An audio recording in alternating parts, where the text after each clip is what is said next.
It is 6 a.m. Good morning from the 104.5 The Zone studios. I'm Justin Hawkins. In NFL news yesterday, the Miami Dolphins have a new tight end. Tight end Darren Waller's coming out of retirement after being traded from the New York Giants to the Dolphins. The Giants are sending Waller and a 2027 conditional 7th-round pick in exchange for Miami's 2026 6th-round pick. Waller last played in 2023 for the Giants, where he caught 52 receptions for 552 yards and a touchdown. He had later announced his retirement in June of 2024. Waller was a Pro Bowler for the Raiders back in 2020. In NBA news yesterday, league MVP and NBA Finals MVP Shai Gilgeous-Alexander and the Oklahoma City Thunder agreed on a 4-year, $285 million Supermax contract extension with the Thunder that'll go through 2030 to 2031. It is the richest annual salary for a player in league history. The Nashville Predators yesterday have signed former Tampa Bay Lightning defenseman and free agent Nick Perbix to a 2-year deal worth $5.5 million. The 6'4" bottom pair defenseman had 15 goals and 50 assists in 200 career games with the Lightning. And in tennis, American Coco Gauff was eliminated yesterday in straight sets in a disappointing first round of Wimbledon to Ukraine's Diana Rostrimska. Gauff is the third woman in the Open era to lose in the first round of Wimbledon right after winning the French Open. For all your foundation repair and waterproofing needs, you got to go to USSTN.com. Breaking news at once on your home for the Titans and Vols. This is 104.5 The Zone.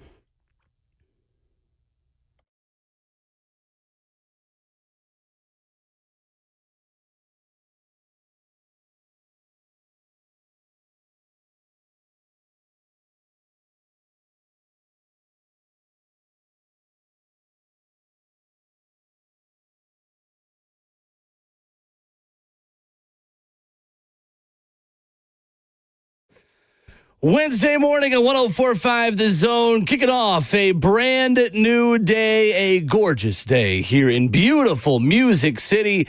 This is Ramon and Will, fueled by Scooters Coffee, locally owned Scooters Coffee in Rivergate, Smyrna, Brentwood, White House, or Mount Juliet. Amazing people, amazing drinks, amazingly fast. 4 more hours live for you here on this July 4th week, and ready to break it down with you until 10 o'clock. He is the executive producer of Titans Radio, Rhett Bryan, in for Ramon Foster, Justin Hawkins, making the show happen. My name is Will Bowling, 615-737-1045 on the 2nd of July. Good morning, Rhett. Good morning. It feels like a Friday. It is certainly one of those days that feels like a Friday. You're absolutely right. Yes, indeed. We're going to have a good show today, though. I like how we got it lined out, and interesting topics and questions, and everyone can jump in between the chat and the phones. So here we go. I'm excited. It is a patriotic day. It is a day to remember one of the all-time great Titans in Mac 9, Steve McNair. We're going to dive into a 6-pack of McNair's best plays as a Tennessee Titan coming up in hour number 2 this morning. And Brett, I know this has been a fun trip down memory lane just to think about some of these plays and some of these games. And we dove into the archives, and you dove into the Titans radio archives to bring us some of these plays. But it is going to be a good opportunity, as always, as it is on July 4th, for somber reasons, for sad reasons, but it is a fun celebration of the life and career of one of the all-time great Tennessee Titans. And Will, 16 years. 16 years has already passed. Mm-hmm. Part of it seems like yesterday. And it really the nightmare part of it seems like yesterday. But I think it's appropriate that you look fondly on what he did on the football field for the Titans. And then I think about all the good things. Because, I mean, here's the thing. He was a good guy. Mm-hmm. Really good Absolutely. guy. I was thinking about this the other day. Hurricane Katrina happens. And, you know, he had already moved on at this point. He was a Baltimore Raven, but he was still based here. Because that happened in September of 2005. Right. And he had asked the community, can you help me fill a tractor trailer to take to Louisiana? And in the parking lots of Nissan Stadium, they not only answered the bell with that, I think they ended up filling 5 or 6 tractor trailers. Wow. Like, it was something crazy like that.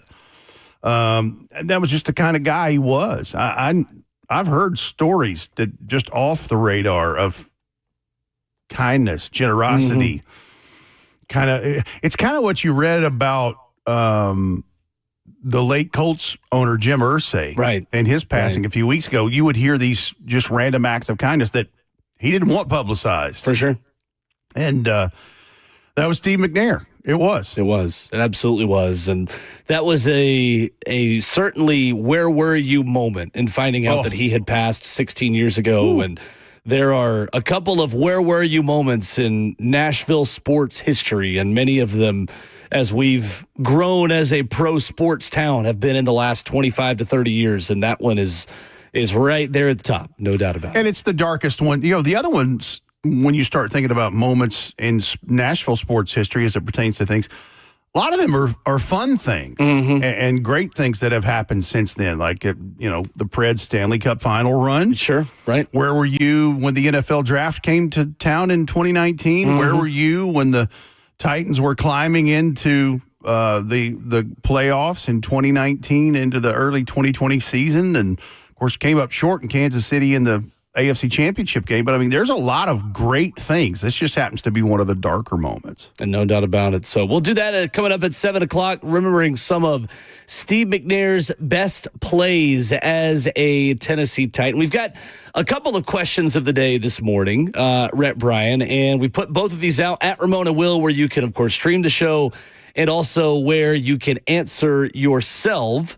And part one of this we're going to do coming up here in just about 15 minutes. So we'll get back to this in a minute. But we have asked the people, if you could steal one player from an AFC South team and put them on the Titans for one season, who would it be? So we're going to do that coming up in 15 minutes. We've also asked Rhett for the most patriotic moments in sports for people. We've already got a couple of submissions. And, of course, the Miracle on Ice will be number one of all those submissions, and rightfully so. But a good day to celebrate the country, celebrate Steve McNair, celebrate stealing people from the AFC South. Maybe a little more unserious on the third one. But that's the kind of theft I'm up for sure. No, and the patriotic sports moments, you're right. Miracle on Ice, Team USA versus Russia in 80, that's going to lead the clubhouse.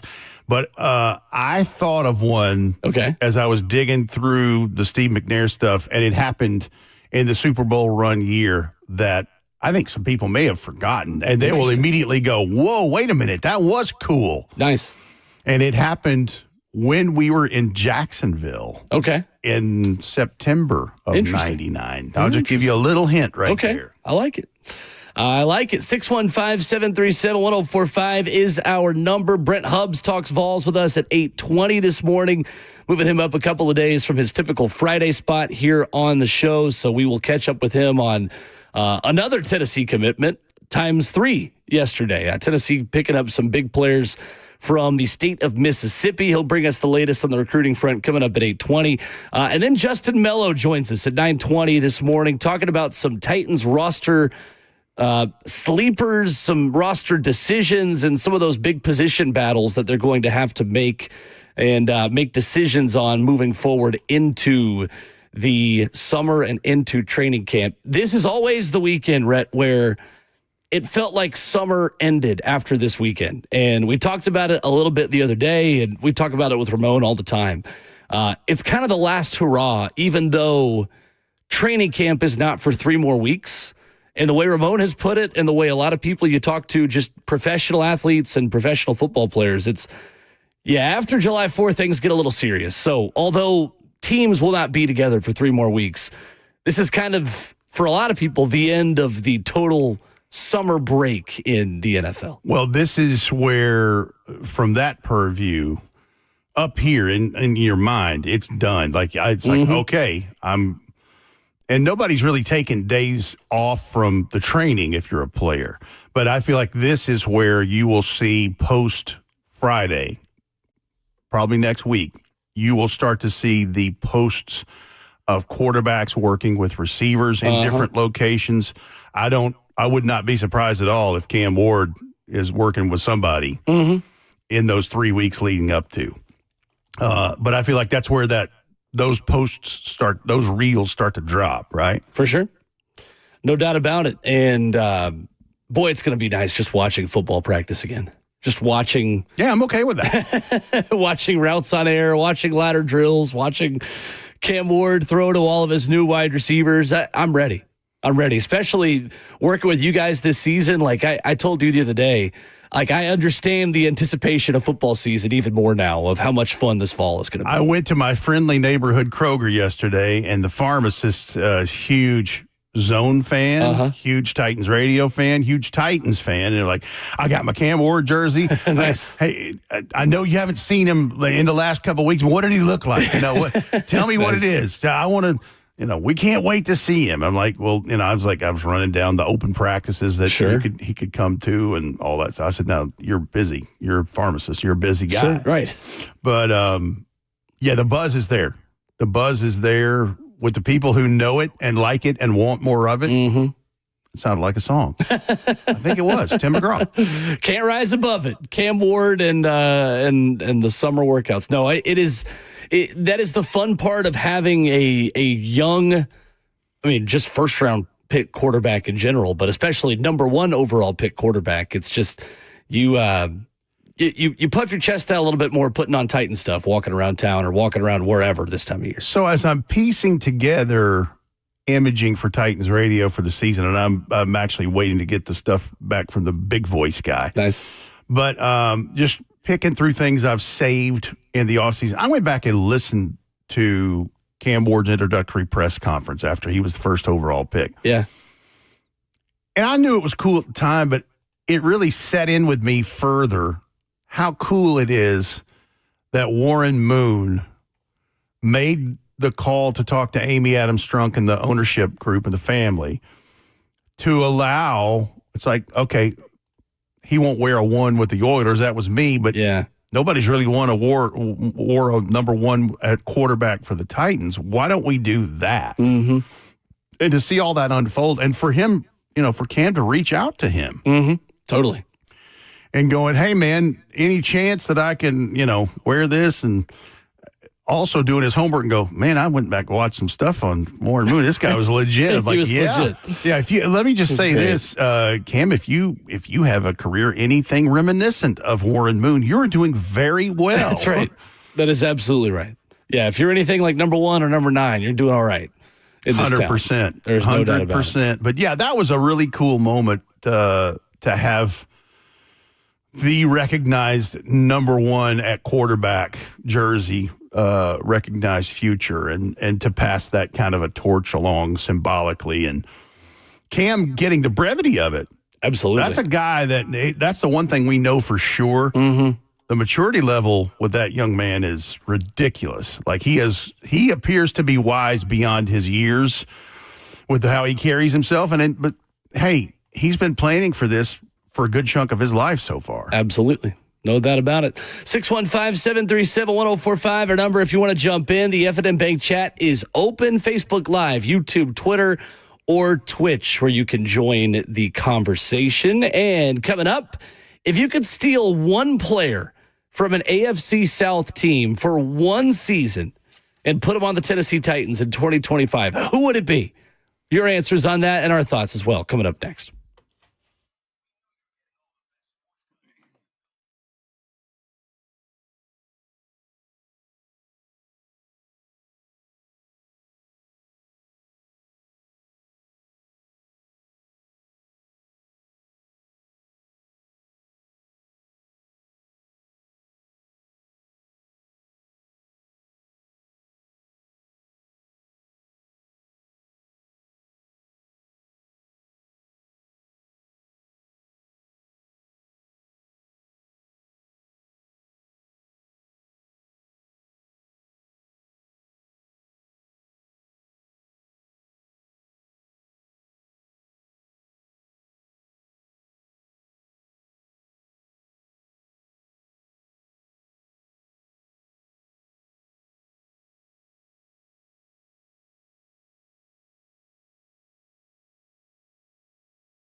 Wednesday morning on Ramon and Will, fueled by Scooters Coffee. Visit a locally owned location near you in Rivergate, Smyrna, Brentwood, White House, or Mount Juliet. Amazing people, amazing drinks, amazingly fast. Rhett Bryan in for Ramon Foster, Will Balding, Justin Hawkins, and we stream the show live at the 104.5 The Zone app and Zone TV. Rhett, I've got something to blow your mind for a minute before we get to players we would like to steal. Our minds. So I saw this from Big Cat, a part of my take this morning, and I believe it is correct. That's right. So on July 2nd, 2025, today, we are exactly at the middle of the year. Tomorrow, we will be closer to the year 2050 than 2000.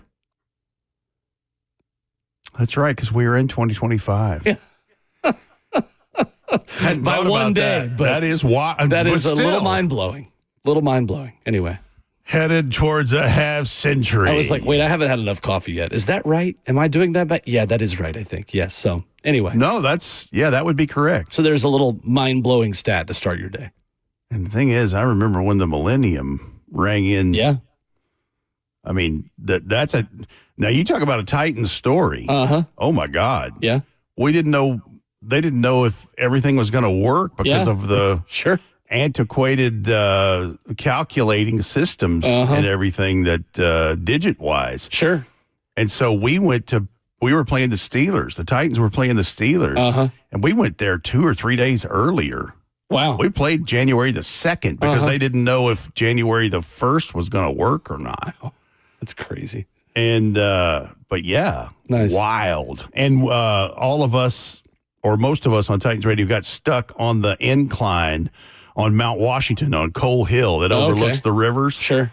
We went up there to go see this, and we got stuck up there because there was a mechanical failure. We were up there for like 3.5 hours. Goodness sakes. Wow. Anyway, so there's that for you to start your morning. Halfway through a half century. That's right. That is absolutely right. So our first question of the day this morning, Rhett, on Twitter at Ramon and Will, where people can write in and give their answers. If you could steal one player on a 1-year deal from another AFC South team, who would it be? I've got plan A and plan B for every team, and one guy I think I would choose above everyone. But, Rhett, if you were stealing, if you were thieving in the division, who would be the person you'd want to put on this Tennessee Titans team for a 1-year contract in 2025? All right, so here's what I was thinking, because I've got plan A, plan B, and plan C. Okay. Honorable mentions. We're not doing a draft here. I know you guys do drafts, but if I am going with any of the 3 teams in the AFC South, I'm going to tell you where I'm going. I'm going defense, and I'm going Will Anderson, pass rusher, Houston Texans. Solid. 11 quarterback sacks, 51 pressures, had a 75.9 PFF pass rush grade. And, of course, he's one half of the duo. The other half is an honorable mention or plan B with Danielle Hunter. But that's who I'd go for first, I think. Either of those guys. I mean, you're talking about Will Anderson Jr., one of the more high floor players I feel like that's come out in the NFL draft in years. Sure. Like there was no world where Will Anderson Jr. was not going to be at least solid. He has been certainly solid. He's lived up to that hype. As advertised. Right. Second season for him this past year, 11 sacks last year after 7 in year 1 where he made the Pro Bowl. He missed 3 games last season.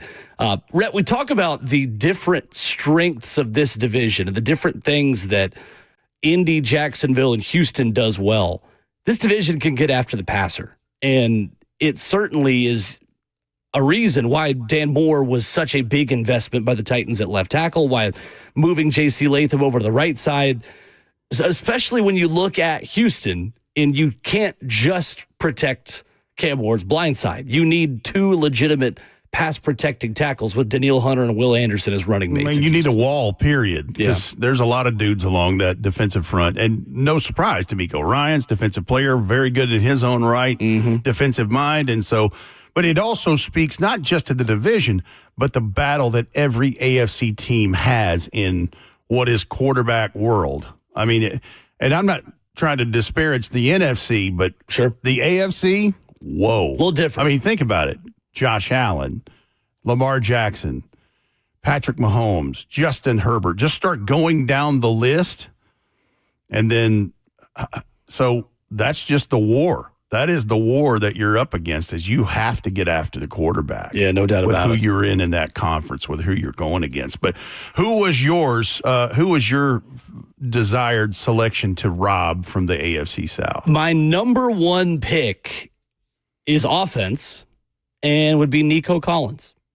Okay. I'm going wide receiver. I think Nico Collins as a bigger, more physical outside receiver paired with Calvin Ridley would be dangerous. Would be very dangerous. Nico has been better than advertised. He has been. He had a solid profile coming in draft-wise. But, it's clear he and C.J. Stroud have something special. And he was working, before that, before C.J. came to town. I want to hear Justin Hawkins. Who did you have that you would like the Titans to steal away in the division? Probably not a popular pick, but I'm going to go offense as well. I'm going to go C.J. Stroud. We just don't know what Cam Ward is yet. Wow. But we do know what C.J. Stroud is. He's 2 years into his NFL career. Fair. And I'm going to bet on the quarterback. I want a quarterback that's more stable, had a really good rookie season. A little bit of a slump last year, not really, but kind of. But I'm going to go with C.J. Stroud. Last year he still had almost 4,000 yards passing, had 3,700 yards. I'm going to go with C.J. Stroud. I need somebody that's going to be reliable in the offense. You still have a young offense that's, a little bit underwhelming, but, they've got a lot of hope. C.J. Stroud's going to do it for me. You're looking for proven. I understand. I'm looking for proven. Cam Ward might be that guy. Yeah. But not yet. He hasn't done anything at this level yet. That's fair. No, it is. But I told you I had a plan. I have four players from the Texans, three from the Colts and 3 from Jacksonville. Okay. If I'm going offense, I'm stealing away Brian Thomas Jr. from the Jags. That was my second choice. Because that dude is going to be really special, I do believe. In a lot of ways, 87 catches. Like Calvin Ridley, too. Same kind of receiver. Like a younger Calvin Ridley starting his career over again. 87 for 1282. Third in the NFL in yardage as a rook. Yep. And that's 10 touchdowns, 14.7 yards per catch, and was a Pro Bowl selection. And that's with the ups and downs that Jacksonville had. And that's also with Trevor Lawrence being dinged up. Right. I mean, listen, he came out of the pipeline of LSU. Everybody knows there's a receiver. Just start looking. They're everywhere. But good Lord, that guy had a good rookie season. It's incredible, too, when you dive deeper. He really thrived in every area. There wasn't any part of the game that he was not good at as a rookie. 6.6 yards after catch per reception. So solid with the ball in his hands. That speaks to the 14.7 per. Yep. So half of that, nearly half of it is rack yards. And then he forced 9 missed tackles last season, 8 of 16 on contested catches. So he is someone who can go up and get it when the ball is in the air, and is also someone that with the ball in his hands can make you miss. It is incredible. You mentioned him at LSU behind Malik Neighbors. And I mention this every time we have this conversation, but I'm going to do it again because it is still crazy to me. Brian Kelly had Jaden Daniels, Will Campbell at tackle, Brian Thomas Jr. and Malik Neighbors, and went 8-4. I mean, what are we? And don't forget they had Mason Taylor at tight end. What are we talking about? And they had Mason Taylor at tight end. And Harold Perkins at linebacker, who's going to be a pro as well. Correct. Like, what are we doing? How did that happen? What are we doing? No, the wagons are loaded, and we're what? It may work out for Brian Kelly at LSU. Brian Thomas Jr., though, I don't want to spend any time talking about Brian Kelly. Like, whatever. See ya. Do your weird dances and try to come up with a Cajun accent. Do whatever it is you do, yes. Him and his family, you're still trying to figure out how they went 8-4 with all these guys. But Brian Thomas Jr. is a problem twice a year for our Tennessee Titans. And I think, too, it's going to be interesting with Liam Cohen as his head coach. And Liam Cohen, a coach who in Tampa Bay with Mike Evans and Chris Godwin and all those weapons they have, who the Titans are going to see, by the way, coming up in right at a month for joint practices and for that opening preseason game, just over a month. And what a test that'll be for some young defensive backs for the Titans and hopefully for a healthy L'Jarius Sneed. But the ability for receivers in his offense to coexist and all of them kind of getting theirs. And Mike Evans and Chris Godwin both being 1,000-yard receivers. And so you talk about Jalen McMillan and Bucky Irving at running back having a high level of productivity in the pass game. Like, they are hoping to recreate what Tampa had in its 1 and 2 with Brian Thomas Jr. and Travis Hunter. You know, though, that Thomas is a legitimate number one. He showed us enough in year one to know that they have got a number one for years to come. I think it's one of the reasons why they were able to part with Christian Kirk, Evan Ingram, you know, that kind of stuff. It's like, oh, we got our guy. And they got cheap receiving talent as well because they're paying Trevor Lawrence so much. But said Travis Lawrence. That's Travis Hunter. Travis Lawrence. And that's the other part about Liam Cohen. That's a very interesting story as it pertains to the division, but just to the AFC, because if he can become the secret sauce that unlocks what should be Trevor Lawrence, that's also a problem twice a year for the Titans. Totally. All right, so we've got backup plans there. You want to hear who else I had that I would like to steal? Go. Daniil Hunter was the other one in Houston. For sure. And I got a couple in fact, I went all defense there. Safety Jalen Petrie. That dude is a player. That's a solid one. I didn't think about him, but 65 totally tackles, a pick, had 8 PBUs. He anchors down the back end of that defense very well. But my ideal pick, linebacker EJ Speed, because they stole him away from Indianapolis. That's a problem. He lives up to his name. Yes, he does. 142 tackles, a pick, and 5 PBUs. Speaking of his former team, Indianapolis, I would take any of these 3 guys. DeForest Buckner. Yeah. Well, him next to Jeffrey Simmons would be. Zaire Franklin, another linebacker. And Grover Stewart, another biggie up in the front. Somebody did tweet us, Ranger fan and TN said Jonathan Taylor. That wouldn't be useful. It would just make the Colts worse, so I'd be fine with that. But mine. I think we all. It's left to interpretation. Mine was just some of it based on some positional depth or need or improvement. That's where I was in this. But I wouldn't hate Jonathan. Like, that just makes the Colts worse. You're right. The other 2 guys on Jacksonville, Eric Armstead, another biggie up front at the end, and then Foye Oluokun, who is a tackling machine for them. That's a guy that could help. And that's what I was looking at in this exercise, is going, okay, who can I hurt in our division and get help for our Titan? The Colts were the one with the not as many options, because Jacksonville and Houston both have like 3 or 4 guys that I'd take immediately. And you look at what Shane Steichen and Indy have coming back this year, and they add Lou Anarumo as the new defensive coordinator, and obviously Daniel Jones, who I think we expect to be the Week 1 starting quarterback, barring something surprising at this point. Up in the air with Anthony Richardson and the repaired shoulder. Like, they in Indy have had some decent seasons. They've had a decent amount of success under Shane Steichen, and were one inaccurate Gardner Minshew pass on a 4th down from making the playoffs just 2 years ago. And I mean, heck, what are we talking about with Houston if that ends up happening for Indy versus Houston? But they have done a pretty decent job treading water without having a good quarterback and without really having superstars outside DeForest Buckner and Jonathan Taylor. Well, here's the other part of it. They have tried to assemble a competitive team, and they hadn't been in the greatest of cap shape. Right. Because if you look at what they did in the free agency window this year versus the other 3 teams in the division, it's a lot of, hey, let's re-sign this guy on our squad already. And they weren't able to make splash signings between what Super Guard makes on the offensive line and, some other like DeForest Buckner's making a lot of money. But a lot of theirs has been draft and develop, but they didn't do a ton of shopping because they didn't have a lot of money like the Titans did in this case. The other one I'm stealing from Indy, my first choice on the Colts is Kwity Paye. at edge rusher. Don't like it. 8 sacks. Don't hate it. Don't like it. What am I saying? I'm just kidding.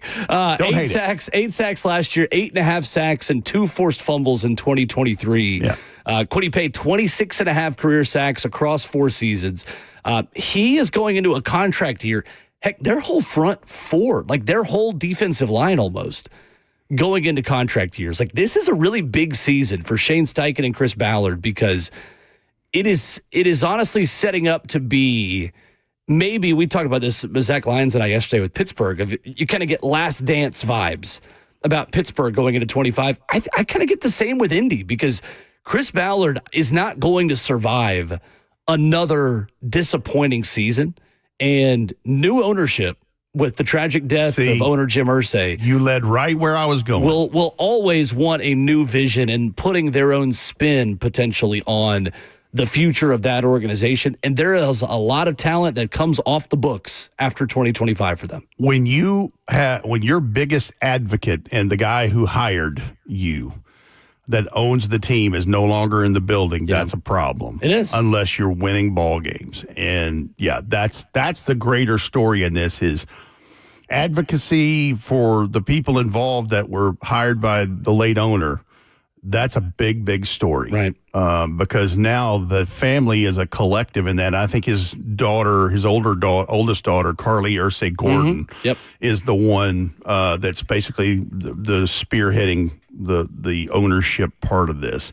But that's a huge story to watch in this division, because if Daniel Jones can recapture some early success that he had in New York without the mistakes, right, that could also be problematic. I don't know what is going to happen with Anthony Richardson. Like, everybody's putting bust on him and all that stuff. We're getting to the territory where that might be a thing. I think so, I'm not too. one to go, he didn't do anything, he can't stay healthy, he's a bust. Look, that shoulder is got to be a problem. Yep. It's a serious problem. It's still coming up, and this is the one that Harold Landry may have actually ended his career before it started. Right. It's pretty crazy. No doubt about it. So Indy kind of getting a little bit older, and cap-wise, 21st in available cap space for 2025. So not terrible situation, but certainly not as good as 2026. They've got the 7th most cap space in the league for 2026. It is setting up to be a make-it-or-break-it season. You've got Quentin Nelson, who's 29. DeForest Buckner is 31. I mean, you've got some good young talent. Michael Pittman Jr., you feel like his career just started. He's already 28 years old and making $23 million against the cap. Injury dings, too. Yes. And that speaks to what you were saying a minute ago, with so many contracts ending after the 2025 season. Mm-hmm. That's freeing up some of that money. Zach Bunch, who is, of course, the resident Colt fan in this, he's saying Charvarius Ward and Cam Bynum were big splashes. Relative speaking, yes. Yep. I mean, they were certainly mentioned in top 50, top 75 free agent gets, but that doesn't move the needle like getting DeForest Buckner or getting a stud quarterback, or, the sexy picks, I guess you could say. Right. Totally. Somebody else is in here. Michael Spain says, what about Travis Hunter? And Travis Hunter, for a moment, was a thought for me as someone you might steal. Yeah. But here's the thing. We don't exactly know what Travis Hunter is yet. And by all indications, he is going to play quite a bit of offense splashed with some defense right now, from what I understand. Yep. And certainly he could make some plays and help you with that part of it if you're thinking about Cam Ward. But we don't know, down the road, if he is what we think he is, then this could be the answer to this question that we've posed today in the show. Totally. I agree. My second choice at Indy would be Michael Pittman Jr. Simple. You talk about big physical wide receiver on the other side of Calvin Ridley. If I was stealing a AFC South player for 1 year, 11,000, that'd be a lot of yards. 1,152 yards. Drink more coffee, Will. In 2023, it is his first and only 100-plus catch season in 23. So first choice of the Colts, Kwity Paye. Second choice, Michael Pittman Jr. Houston, Nico Collins or Will Anderson. Take your pick. And on Jacksonville, Brian Thomas Jr. or Josh Hines Allen. Yeah. And Josh Hines Allen, 17.5 sacks in 2023. pretty incredible. Only had 8 sacks last season, only 8 sacks. But Yeah. that 2023 season for Josh Hines-Allen was as good as it gets in this division that we've seen in a little while. So I like it.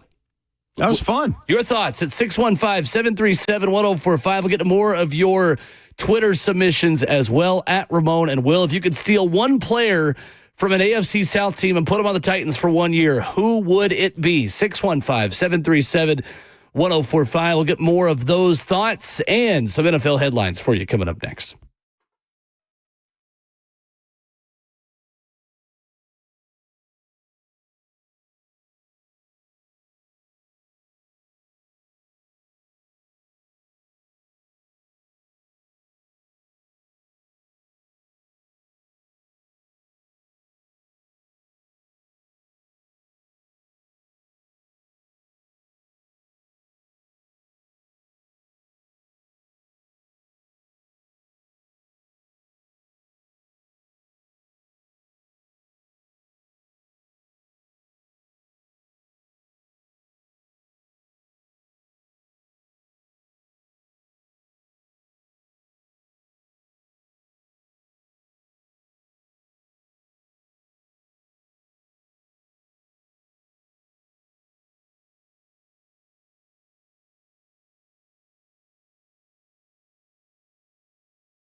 Hey, it's Will Bowling for our friends at Window Nation. Ramon and I love talking about Window Nation because this time of year, they're going to save you money and save you energy. And in this hot Tennessee summer, think about it right now. Are your windows keeping you cool or letting the heat seep in to your home? Well, Window Nation windows are specifically built to withstand the sun's heat and improve your home's energy efficiency. And Window Nation has some of the best energy efficient windows out there. Their installation crews finish the job in 1 day or less. You can get back to your daily routines with minimal interruption. And you can save big this month with 50% off all window styles. Pay 0 interest for 5 years. That's right, 0 interest until 2030. With Window Nation, you got to head online, windownation.com to check them out. A 96% customer satisfaction rating, over 45,000 5-star reviews. You can call them at 866-90-NATION. Save big this month with 50% off all window styles and pay 0 interest for 5 years. Call them 866-90-NATION or head online to windownation.com.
Ramon and Will, fueled by Scooters Coffee, 104.5 The Zone. Visit a locally owned location near you in Rivergate, Smyrna, Brentwood, White House, or Mount Juliet. Scooters Coffee, amazing people, amazing drinks, amazingly fast. On our final show here on Ramon and Will before Independence Day. We are living in America. We're going to talk about most patriotic moments in sports coming up.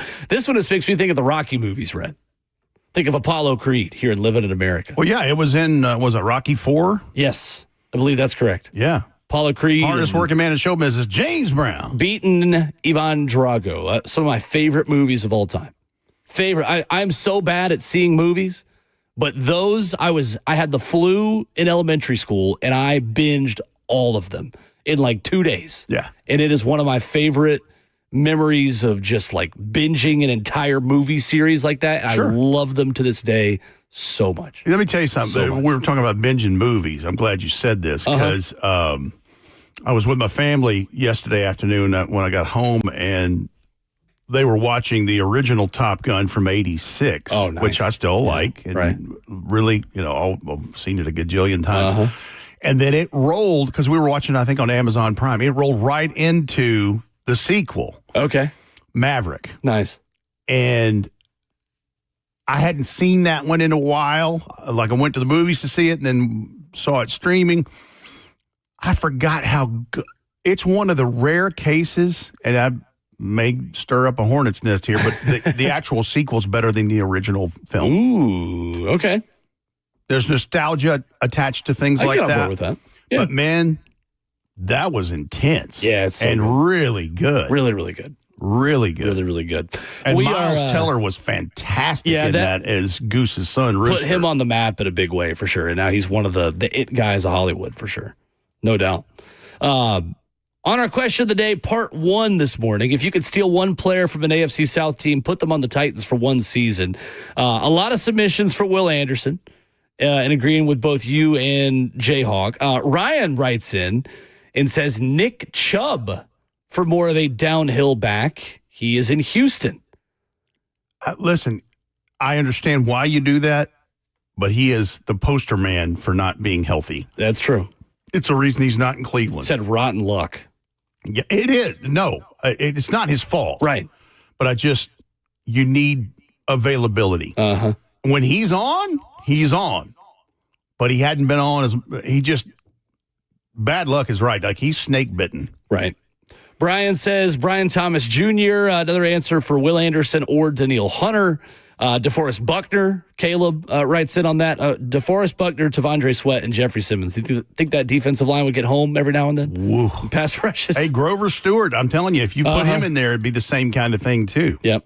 He is one that Ramon always talks about. And Ramon always makes the comment that if you got a name like Grover, you got to be a baller. You got to, as Ramon calls it, old head names. Old head, and he is 1,000,000% correct, because a young guy with an old head name, they just try harder because they have to. Well, I mean, Jeffrey Simmons. I mean, a little bit. Like, it's not as extreme as Johnny Cash's boy named Sue. Right. But it's a rough path. A little bit. Absolutely. And how about this one? Here's one in the chat, F&M Bank chat, too. My second pick would have been Kaimi Fairbairn, the kicker from Houston. We don't have a for sure kicker. Oh, I think they do have a for sure kicker. And Joey Sly, right? Here's I think what they're pointing to, though, is Joey has bounced around. Sure. And he needs to find the place where he cements himself. Sure. No, listen, dude's got a leg. It is. It's a little different watching him kick in practice. I understand why this person in the chat says Kaimi Fairbairn. Yeah, I get that. But here's the other part about Kaimi Fairbairn. He had a rough season last year. Wasn't it last year when he was missing PATs and stuff? I believe you are right. He missed a PAT against the Titans. He did, because that was a big part of that Titans win in Houston. Correct. Yeah. He had a bad day. Right. You're absolutely right. He was last season. Kaimi Fairbairn missed 2 extra points. Okay. 34 of 36. And overall last season, he was 36 of 42. Long of 59, but 85.7% was his lowest since 2021 and one of the worst seasons of his career. So I feel like he missed one or two of those field goals and a PAT in the win at Houston. You're right. Absolutely right. Yep. Absolutely. Other NFL headlines yesterday, the Miami Dolphins find their Jonnu Smith replacement, trading for Darren Waller. This was a little bit out of left field yesterday. The Dolphins sending 2026 sixth-round pick and a 2027 conditional seventh to the Giants to complete the deal. That's got to be the lowest possible value of a draft pick that you could possibly trade, a future conditional seventh for a player. But Waller will receive a one-year contract up to $5 million with Miami. Battled through injuries in 21 and 22 with Vegas before he was traded to the New York Giants in 2023. Played just 12 games that year, catching 52 passes for 552.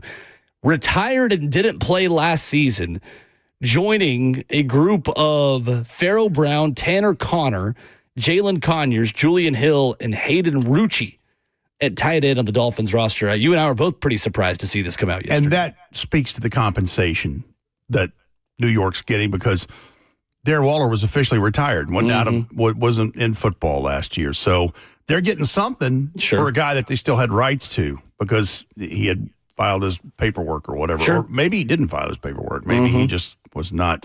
He just declared himself out. It's interesting. I do declare. That's right. I didn't say it. I declared it. But I'll say this, though. Man, in his heyday, in a Raiders uniform, Waller the Baller was the nickname, and it was appropriate. Absolutely. Dude could play. And when you look at their potential offensive lineup for Mike McDaniel, scary. It is. It is. And but it hinges on Tua Tagovailoa and his health, I think, in my opinion. Darren Waller could have been or would have been a 1,000-yard receiver in his prime in Mike McDaniel's offense. Like, as athletic as that guy is, as dynamic as he is of a pass catcher, he would have been really fun to watch at the peak of his powers in Miami. We'll see what he is now at this point of his career in 2025, but I think Mike McDaniel can make a lot of players really productive in that offense. He could have been the yin to the yang that is Tyreek Hill. Right. 100%. 100%. 615-737-1045 is the number. And in hour two this morning, we've got a good hour queued up for you here on Ramon and Will. Remembering Steve McNair, a six-pack of plays from number 9's career in Tennessee. Remembering the late, great Tennessee Titans legend. Part one, when we come back, 2 wins in the Sunshine State and 2 of the best Steve McNair plays and moments in his career, as heard on Titans Radio for you next.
It is 7:01. Good morning from the 104.5 The Zone studios. I'm Justin Hawkins.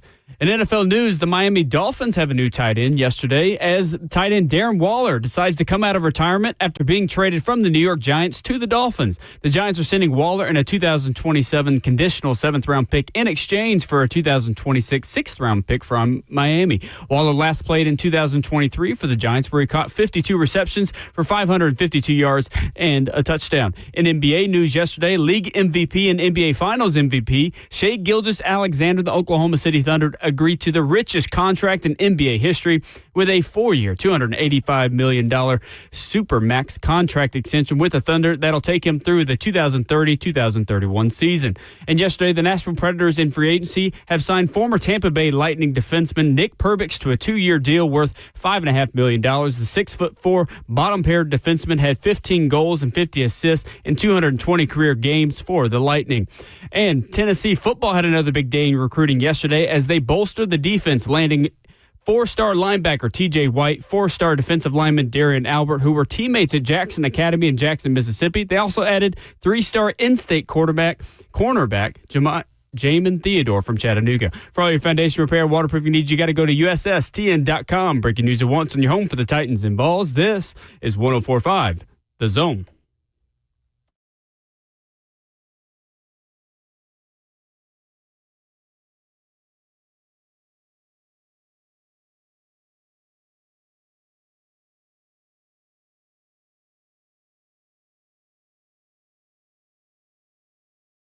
Away we go into hour number 2, 7 a.m. in beautiful Music City. A gorgeous morning in the mid-state, Nashville, Tennessee, and around the world. If you are watching on 104.5 The Zone TV or listening on the 104.5 The Zone app, you can take us wherever you go on Facebook Live, YouTube, Twitter, or Twitch.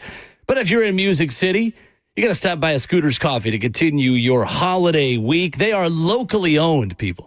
In Rivergate, Smyrna, Brentwood, White House, or Mount Juliet. Amazing people, amazing drinks, amazingly fast. Rhett Bryan is here, filling in for Ramon Foster. Justin Hawkins is spinning the hits. I'm Will Bowling. And Rhett, I am excited about this next hour. Well, I'm always excited to come to work and do this show. We have a lot of fun together, but especially excited to remember Steve McNair and a 6-pack of plays that you have unearthed from the Titans radio archives this morning. Yes, and the first 5 are chronological. The extra one there is out of chronological order, but it makes sense as to how we're doing this. But yeah, you just go back and you can think about where you were, what you were doing, how impactful he was on the football field, and to this day, if there's a tougher football player, I don't know who he is. Man. And that is the incredible part of a lot of these stories that we'll tell is reading back in some of the game recaps and reading Jim Wyatt's pieces at TennesseeTitans.com where Jim has done exactly what we are doing on July 4th weekend, remembering some of Steve's iconic moments in a Titans jersey. That is the theme of so many of these was people did not expect Steve to play. But, and then something amazing happened. And it's like the week leading up to the game. And I remember it. And I think a lot of Titans fans remember it, Rhett, because it was documented just how many different things Steve would battle through on any given week. To, nope, I'm playing. Nope, I'm going to be in the team. I'm going to make my presence be felt as the leader of this organization, leader of the Titans. He did so banged up so many times in his career.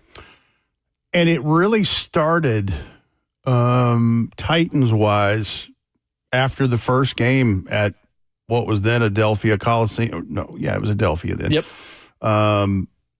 He had a disc problem in his back, had surgery, missed the next 5 games. And Neil O'Donnell took him 4-1 in that spot. And then he came back against the Rams on Halloween in the battle of really good teams. And a precursor to Super Bowl 34, unbeknownst to us at the time. The one that almost ended his career, and I mean by his own volition, by his own choice, was the sternum injury. I went back and listened to some archival things from Coach Fisher, and I always forget about this because Steve was so doggone tough. So it was a birth defect, first of all. Okay. Your sternum is, obviously the breastplate, the thing that holds your rib cage together in the human body. And his had not fully grown solid in the middle of his chest. And so miracles that the human body is, the body compensates for things. And so in his case, it created calcium deposits there where his sternum should be. And he had semblance of some. He just didn't have a fully solid one like everyone else. And so when he got hurt that first time, and I want to say it was against Jacksonville, it was 2004. That thing cracked like an eggshell was the description I was told. And so they grafted, and he, went through that stuff, and it re-hit it again, I think, against the Chiefs here in town. A guy hit him with the crown of the helmet in the chest, and it re-injured it. But anyway, they grafted bone off of his hip to make this work, but he nearly retired. Wow. Because it was so painful, and it was so,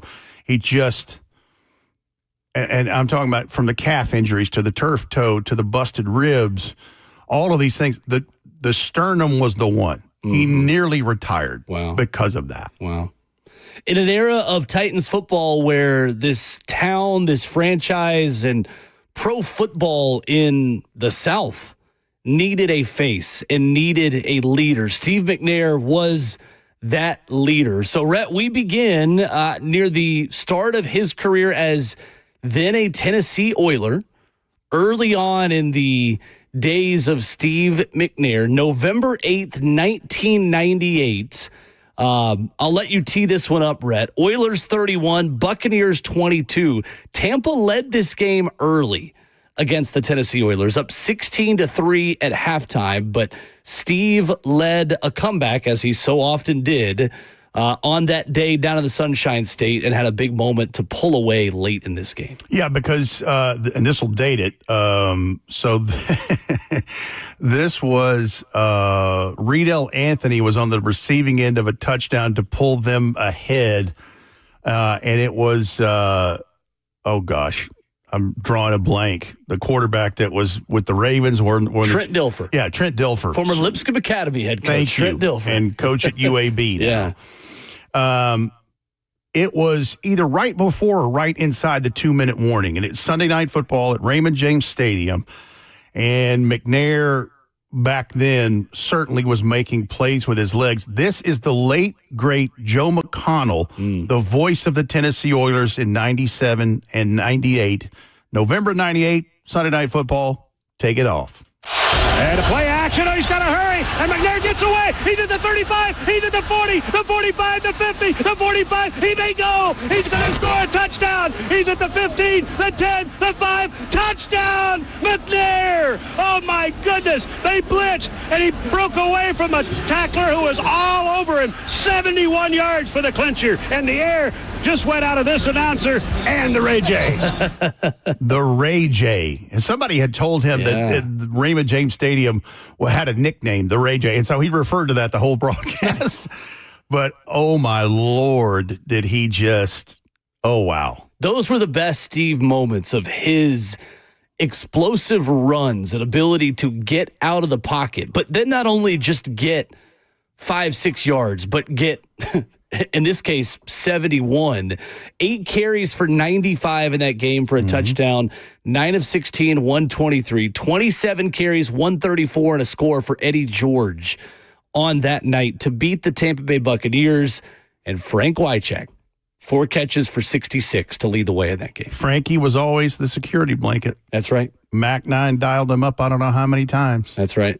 Joe McConnell on the call. That's a good one. Yeah. That's a good one. I love it. So that was November 8th, 1998. That was the start of Steve McNair starting to make a name for himself in Tennessee. And then just about a year and a half later, Rhett, one of the favorites for you, for many, for just one of the all-time great days in Tennessee Titans history and one of the all-time dark days in Jacksonville Jaguars history. January 23rd, 2000, AFC Championship game. And the Jags thought they had it wrapped up because there's no way you're beating us 3 times in the same season. This would be the postseason to go to the Super Bowl. And Steve McNair on this play had other plans. McNair looking deep, cuts up the middle. He can run 50, 45, 40, 35, 30, 25, 20, 15, 10, 5, dives to the 1-yard line. Like I said, run Steve McNair. Good call, Coach. I think Pat Ryan was referencing, he had talked about a pass play they may have been able to draw up or whatever. And so he was always so tongue-in-cheek with that kind of stuff. Like I said, run Steve McNair. I love that. I love that. That was just one of many magical plays that day that the Titans ended up steamrolling them and going to the greatest game of the year. And this is, Blaine Bishop's playing his rear end off. Yeah, right. Marcus Robertson had broken a leg in a motorcycle accident, and so he is not available. And, and Derek Mason, good Lord, what a day he had. And that was in the wheelhouse where he really started pouring it on to help the Titans in this. One of my favorites right there. That's got to be one of the best days on the job for you, for everyone who was in the building that day. Like in such an awesome way.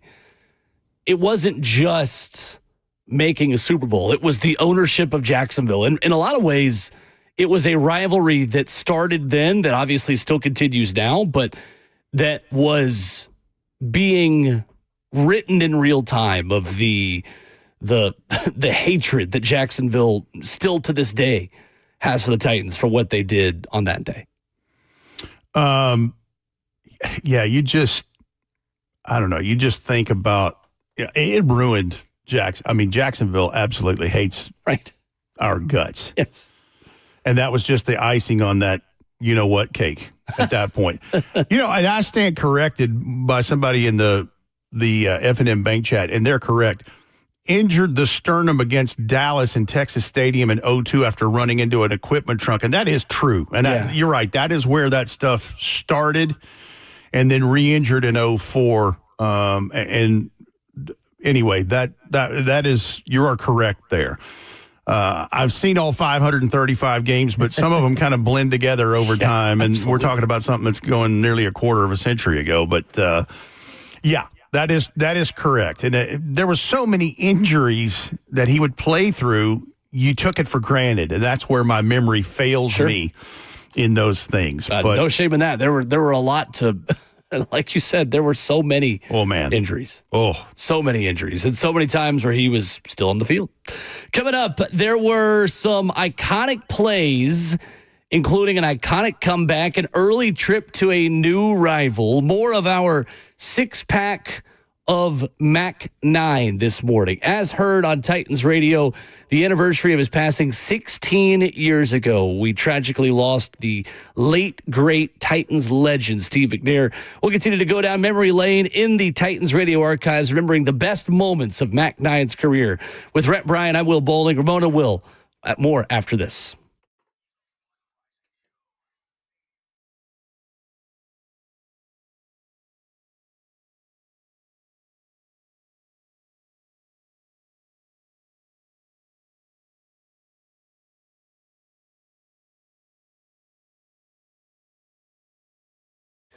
When it comes to ensuring clean air in your home, Lee Company delivers. It's Will Bowling for my friends at Lee Company. Their award-winning team provides thorough whole home duct cleaning services that eliminate dust, debris, and other allergens from your HVAC system. The result? Improved air quality, enhanced system efficiency, and peace of mind. Even better, Lee Company is offering 10% off a whole home duct cleaning for a limited time. So why wait? Schedule online at leecompany.com. You can call them at 615-567-1000.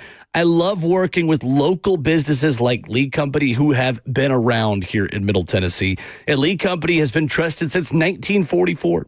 So put the folks on your team who have 80 years of experience here in the Middle Tennessee area helping people like me and you. 615-567-1000. Get 10% off a whole home duct cleaning for a limited time by going to leecompany.com. That's Lee Company, all you need.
Ramon and Will, fueled by Scooters Coffee, 104.5 The Zone, as Hour 2 continues here on the program. Rhett Bryan in for Ramon Foster. Justin Hawkins, our producer. I'm Will Boulding. Remembering Steve McNair here in Hour number 2 with a 6-pack of plays from Mac 9. We've got 3 more of these here for the next couple of minutes, Rhett, to go through, and then a bonus one on the other side. But we continue in the year 2000. Obviously, a very good one in Tennessee, albeit with a tragic ending. To me, in the list, Rhett, of all-time great plays in Super Bowl history that are forgotten, and maybe the best just individual play of Steve McNair's career, you've got to go to the play before the play on January 30th, 2000 against the Rams. So it is the play before 1 yard short.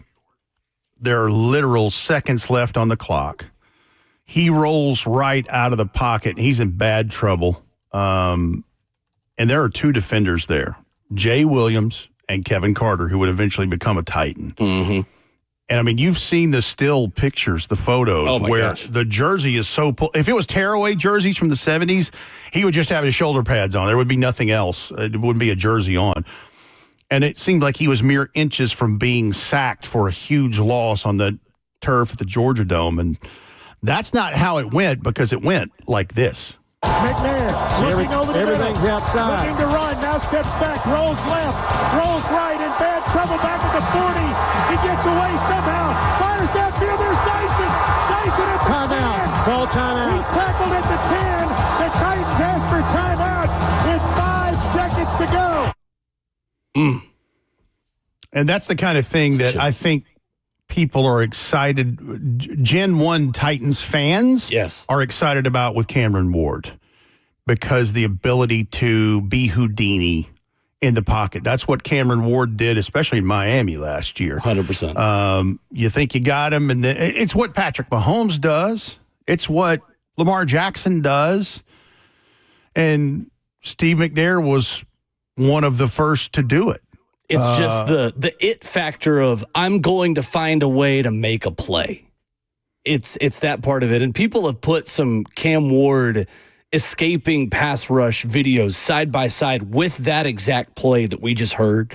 And there's one from this past season at Miami, I want to say against Cal, where it's eerie how similar it is of him turning around and spinning away from one guy on the run, shuffle, make a throw, bang, first down or touchdown.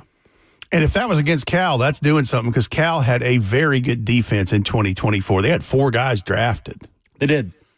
2 or 3 of them out of the secondary. And we have one of them, Marcus Harris. Right. But it was that element of Steve's, the play was not over until the echo of the whistle and until he was totally down for the count. That was just so much fun to watch. So Titans trailing by a touchdown. They got the ball with 1:54 left. And with 22 seconds left on that play, that was a 3rd and 5 at the St. Louis 26. And getting around Kevin Carter, as you mentioned, and completing the pass for 16 yards to Dyson, putting it at the St. Louis 10 with 5 seconds left. Obviously, we know what happened after that. But one of the all-time best forgotten plays in Titans history, and I just think in overall NFL Super Bowl history as well. Yeah, it's when you look it up, it still stands the test. No doubt. And it's a quarter of a century later. And again, that's the closest up until recent history that we've ever come to an overtime Super Bowl. Yeah. The closest by, I mean, it would have been wild. Uh-huh. I also believe the Titans would have won because the Rams defense was out of gas. Yeah. 100%. They were out of gas. And I know Jeff Fisher has said they were going for 2. If they'd put that thing in the end zone, they were going to win it right then. Whew. Man.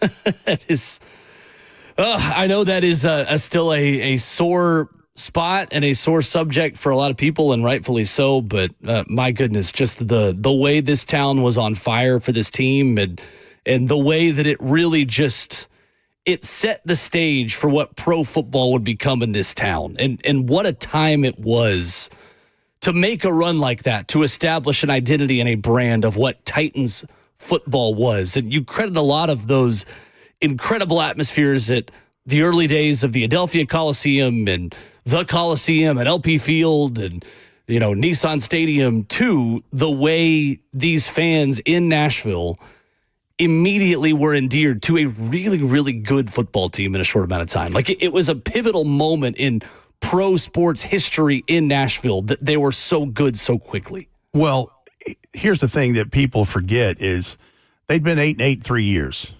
and Mr. Adams had put out notice. It was playoffs or pink slips, basically. Yep. Like that, you've got to get over the hump.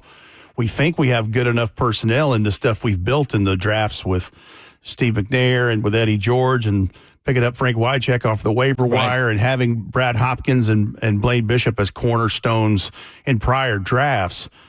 The tipping point for me has always been Javon Curse. Right. That's where they call it lightning in a bottle. And then new perspective, new stadium, new name, image, likeness, uniforms, the whole bit. And let me tell you something. That time leading up to the Super Bowl, and especially when after they beat the Jags in the AFC Championship game, this is something people forget. There were people selling Titans merch on every corner. Mm-hmm. Like these pop up. I don't know if they were licensed correctly. Yeah. Probably not. But it was crazy to see all these people setting stuff up and just selling on street corners. Yep. And talk about Javon Curse, too. Still the rookie NFL sack record with 14.5 quarterback sacks in 1999 for him. I mean, truly, just coming out of Florida and the way that he forced 8 fumbles. 8 forced fumbles in that 1999 season. Let me tell you, the Millennium game I told you about when we had to stay in Pittsburgh and go there a couple days early. He had the trifecta. He had the strip, sack, forced fumble, return for a touchdown against the Steelers. That's right. He sure did. Big time. 15 Big time. TFLs, 14.5 sacks, 8 forced fumbles, and a defensive touchdown. You're right. And I mean, you want to see a performance in the playoffs? Oh. He wrecked Rob Johnson in the Miracle game. Yeah. Wrecked him. But yeah, that's those are the happy days. We're trying to get back to more great happy days like Absolutely. that. That's where we are. Another happy day, Rhett, happened just a couple years later. December the 1st, 2002. Titans 32, Giants 29, the comeback in the Meadowlands. Iconic day in Titans history. And I argue this is Steve McNair's finest moment and best game in his career, not with what happened in the Super Bowl. Because obviously if they'd won the Super Bowl with his drive of that game, I mean, that would have been the top tier.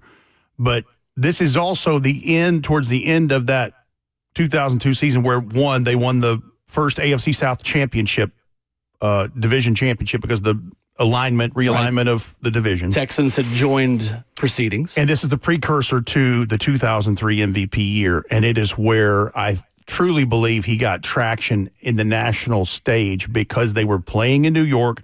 They didn't really know about this country guy from Mississippi named Steve McNair. Yep. And the writers reflected that in all of the main papers the next day. And this is a lengthy piece. This is a real good one that I can't take credit for. I think Larry Stone put this together all those years ago. But here's a montage of Mac 9 and crew in the Meadowlands. 2 minutes to go in East Rutherford, New Jersey. When Steve has a slightly off day, he typically comes back and answers. And, boy, I'll tell you what, you saw it firsthand what he's capable of doing. McNair from the gun on 2nd and 4. Throws, got it to Wycheck, complete for the first down. McNair throws quickly. He's got it to Mason, who can't get out of bounds. McNair with 1:15 now. Snaps it, fires. Mason's got it at the 46 with his first down. McNair from the gun takes a snap. Fires deep downfield down the right side for Simon. He's there. Incomplete. Oh, that's a flag. No penalty thrown. Big 3rd and 10 upcoming. McNair quick throw. Berlin at the 40 and down. He's got the first down. Clock running. 42 seconds to go. McNair facing a 3-man rush. Pressure coming. He steps up. He gets away. He's going to run. 35. McNair 30. Trying to get to the sidelines. Out of bounds. Your crowd's booing because they let Steve McNair break contains. Obviously, they hadn't seen his act much before because he does that routinely. McNair fires right side. Bennett 20, 15, and he's down at the 9. 14 seconds to go. McNair takes the snap. Looks. Fires into the end zone. Caught! That should be a touchdown. Wycheck's got the ball in the end zone. They're talking about it. Touchdown, Titans! I can't figure out why there was no signal. They're checking to see if he really caught the football. After reviewing the play, there is not indisputable visual evidence with which to overturn the call on the field. Therefore, that call will stand. It is a touchdown. Steve hung with me. I turned around. The ball was already in flight. And he put it in a place where no one else could get it but me. And fortunately, I got my hand underneath it, and it was a clean catch. McNair takes the snap. Quarterback draw. He's in there. 2 for Tennessee. It's a play that we've practiced, and it's a pass-run option. And if we get everybody to walk out and give us the lead draw, we figure that's as good as anybody to carry that ball 2 yards and get it in. We've got a tie ball game. Will be 15-minute overtime. The first team that scores wins. And you knew he was just in his zone. McNair dropping, throwing, caught. Going out of bounds after making the catch is Bennett at the 32. So much for practice. Am I complaining all week that he didn't have practice? McNair drops the snap, picks it up, throws right side. There's Simon at the 41. He gets away. 45, 50, 45 and out of bounds. AM South, first down, Tennessee. What a move. Young John Simon. We designed a couple in the dirt and took advantage of some things they were doing. Some guys made some good plays. Give the ball, Holcomb, 30, 25, 20, and he's down at the 19. They gave us a blitz, and he cut it back away from the blitz and got us the 15 yards we needed. Snap, sack, kick on the way. Good! The Titans come from behind and steal one at the Meadowlands. We were 1-4 and everybody wrote us off, and we formed our identity then. So what happens is you got a bunch of guys that have seen the bottom, so nothing scares them. They can go out and play against tough situations and be able to rise up. That's defensive coordinator Jim Schwartz at the end of that piece. So in that piece, you hear obviously the late Frank Wycheck. You hear the late Mike Heimerdinger, the offensive coordinator. You have mentions of John Simon at running back, Eddie Berlin at wide receiver, and obviously Coach Jeff Fisher. I don't know. That was a magical day. But people in the New York media are like, who is this Steve McNair person? And I solidly believe that set up the next year. Jim Wyatt writes about this at TennesseeTitans.com last summer. He says McNair didn't practice all week because of a rib injury, and in warm-ups on a blustery December day at the Meadowlands, he threw just a few passes but had to stop because of the pain, and then goes out and throws for 334 and 3 touchdowns. I mean, how many times did that happen in Steve's career where it was like, I didn't practice all week, let me go test it out, I don't feel very good, then goes and throws for 300. And sometimes it was not that result. It was much more lean numbers or back then rarely a loss. But throwing for 300 was just more rare in general in that NFL years ago too. But busted ribs. And I think he had a calf or an ankle that was also bothering him. And I remember seeing him wincing in pain through the binoculars on that 2-point conversion. Yes. Because the Toradol shot was wearing off, and then it went to overtime as Nedney puts it through the uprights. But I remember in the locker room, I thought Mac was going to die. Like he couldn't catch his breath. Wow. When Floyd Reese was coming to hug him and greet him, like the shot had fully worn off, and he just was having. But I mean, that's behind the curtain. That's the stuff that Titans fans never really saw. And the just process to get him ready to play. I can't imagine the steps that he had to take on any given day to just get healthy enough. And Jimmy Wyatt writes about this as well, and saying that he had to switch the football from his right hand to his left hand so he could raise it in the air in celebration because the pain-killing shot on the right side had worn off. Bingo. That's crazy. Absolutely crazy. Well, that set up 2003, the co-MVP season. I love the way that Jim writes about this, too, in talking about the win in Houston on December the 21st, 27-24, Titans over Texans. And, Rhett, I know you could paint this picture for us as well, just being there. There were still a lot of people in the city of Houston that I imagine were continuing their allegiances with the franchise and with the Titans. And still to this day, there are a ton of Titans fans in the city of Houston. What were some of those first games like, and just the split crowd of people that probably had a lot of disdain for the organization and for the franchise, but maybe some people that kept their allegiances with Mac 9 and with the Titans? In those first few years, no doubt about it, you knew it was going to be a rivalry, not just because they were in the division. Right. It was because of the history with Mr. Adams, the former mayor of Houston, and the exit of the Oilers to Tennessee. So you got a large, it's like, well, I'm embracing the Texans. Heck with them, you know. Right. But yeah, there's still a lot of Houston fans who moved their allegiances as the team moved 700 miles this way to where we are now. But yeah, it would get contentious. But yeah, this is a great one. This is a great Steve McNair moment. 17 seconds left in this game. The Titans are trailing this one, December the 21st, 2003 at NRG Stadium. And it's 4th and 10. McNair has time, throws left corner for Bennett in the end zone. Touchdown! Touchdown! Titans! Bennett did it again! McNair on 4th and 10 shows why he's the man. Do you remember what Drew Bennett did? Shushed the crowd. He made that gesture right there. Listen to that crowd, too, though. They weren't shushing because they were Titans fans. Well, and that's evidence, too, a few years later. Vince Young's rookie year when he had the walk-off 39-yard touchdown run. So like much that fun. play, he ran right to a bunch of Titans fans in the corner of that end zone. Yep.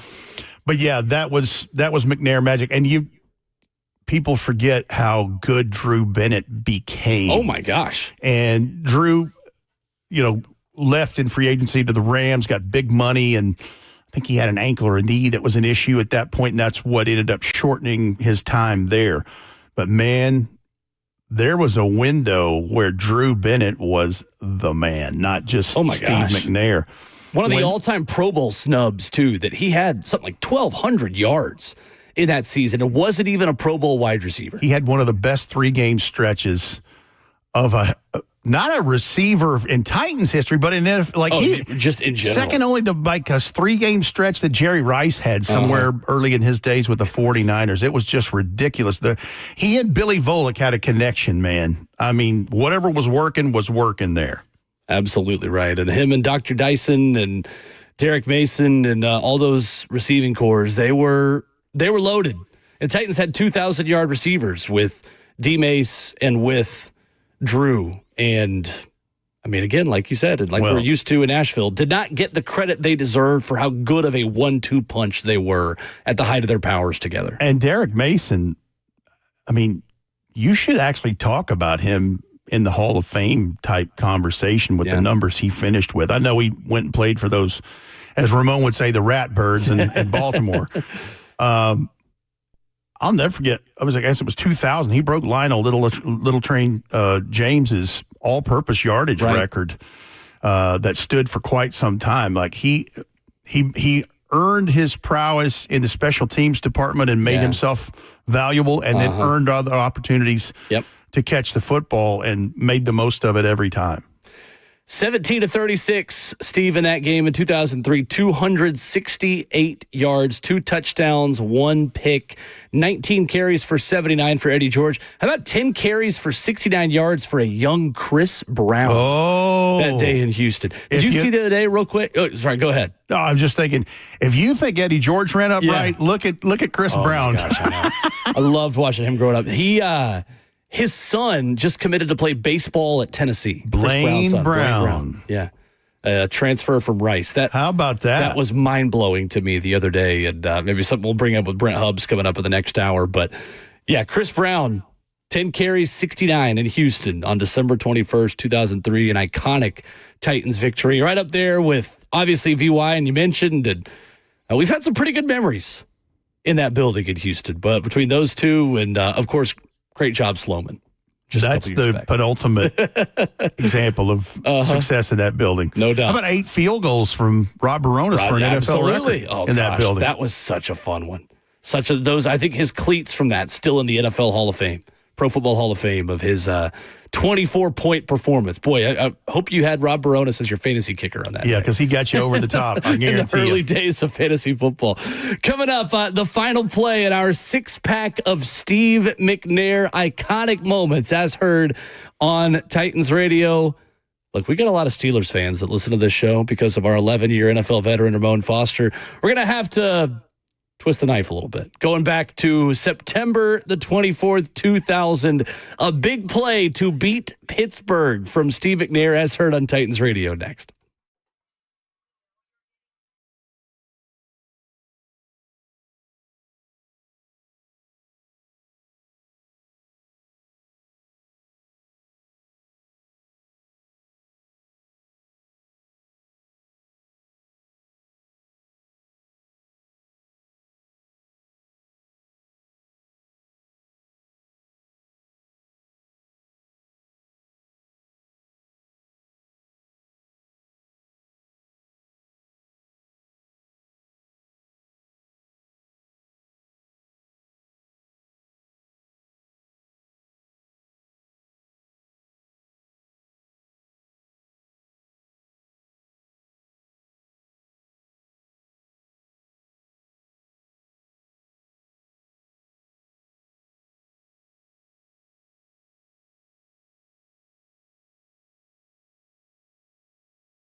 Ramon Will, fueled by Scooter's Coffee, definitely sounds like a Nashville party at 104.5 The Zone. Visit a locally owned location near you in Rivergate, Smyrna, Brentwood, White House, or Mount Juliet. Amazing people, amazing drinks, amazingly fast. 615-737-1045. As we finish up, Rhett Bryan, our 6-pack of Mac 9 plays, as heard right here on Titans Radio.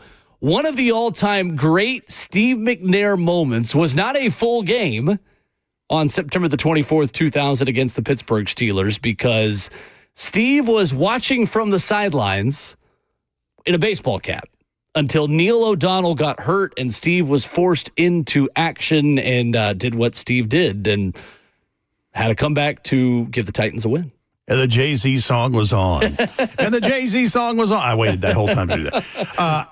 Talking to Coach Jeff Fisher about that particular moment. So here's Neil, and all of a sudden he's coming to the sidelines, and he said, I looked at Steve. He threw a couple of balls warming up on the sidelines. He said he gave me that $1 million smile and a wink and went out there and huddled up.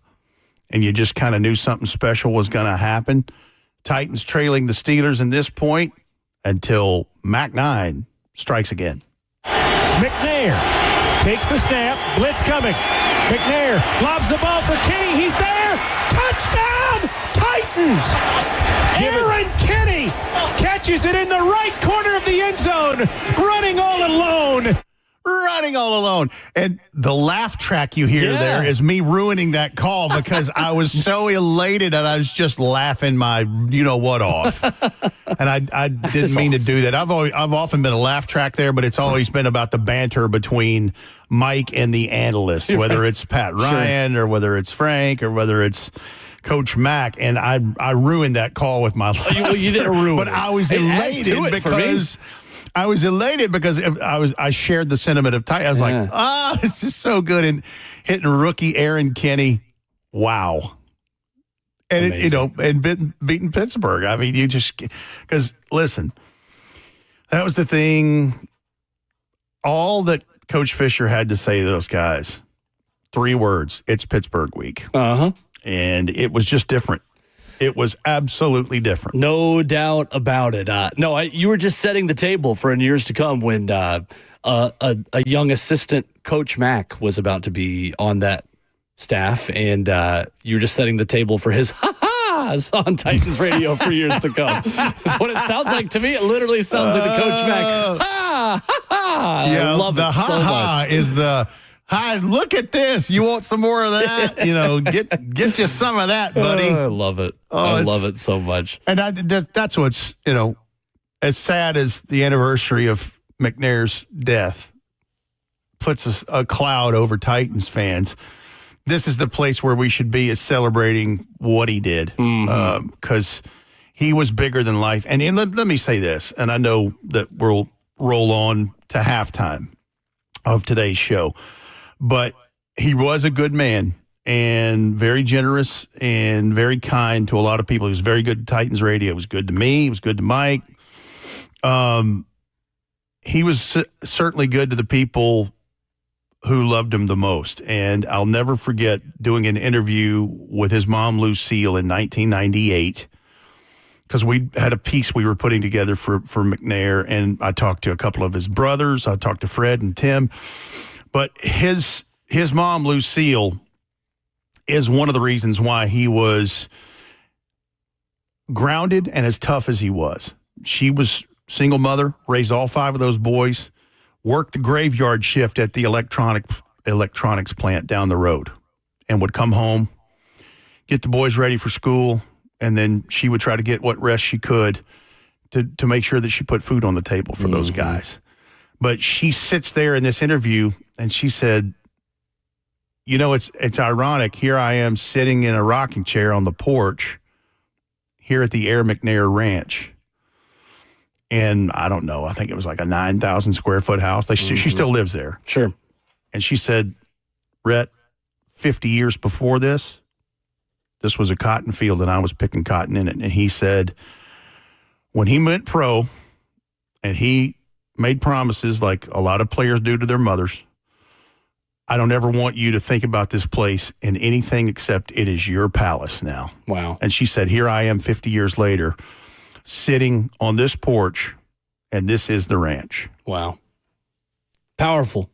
Awesome, awesome stuff from the original face of the Tennessee Titans and forever on the Mount Rushmore of Tennessee Titans football. He was larger than just football, wasn't he, to this city? He was. Absolutely. He absolutely was. I'm interested to see new Nissan Stadium with what they do with the Ring of Honor and to honor those who were the building blocks of this thing, for the Bruces and the Steves and the Eddies and the Blaines and all those guys that had such success in those early seasons. I love it. Great, great stuff, Rhett. Thank you for going into the archives for that at Titans Radio, and just so many fun memories there with Steve, and just great stuff. A lot of fun. Glad to do it. A lot of fun. Love it. You can call in with your favorite Steve McNair memories, 615-737-1045. We'll lead off with Gator Mike on the other side as we get to hour number 3 coming up next.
It is 8:01. Good morning from the 104.5 The Zone studios. I'm Justin Hawkins. In NFL news yesterday, the Miami Dolphins have a new tight end after trading with the New York Giants for tight end Darren Waller, who's coming out of retirement. The Giants are sending Waller and a 2027 conditional 7th-round pick in exchange for Miami's 2026 6th-round pick. Waller last played in 2023 for the Giants, where he caught 52 receptions for 552 yards and a touchdown, and then retired following that season. In NBA news yesterday, league MVP and NBA Finals MVP Shai Gilgeous-Alexander and the Oklahoma City Thunder agreed to the richest contract in NBA history on an annual salary basis with a 4-year, $285 million Supermax contract extension with the Thunder that will take him through the 2030-31 season. And Tennessee football had another big day in recruiting yesterday as they bolstered the defense, landing 4-star linebacker T.J. White and 4-star defensive lineman Darian Albert, who are teammates at Jackson Academy in Jackson, Mississippi. They also added 3-star in-state cornerback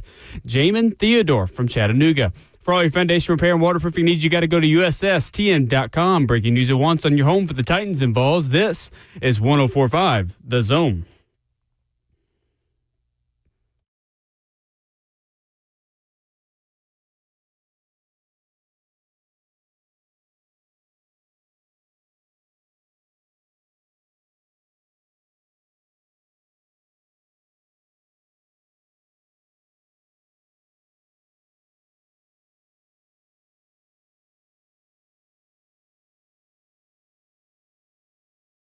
Second half of the show, hour 3, here already on Ramon and Will. We're fueled by Scooters Coffee on 104.5 The Zone.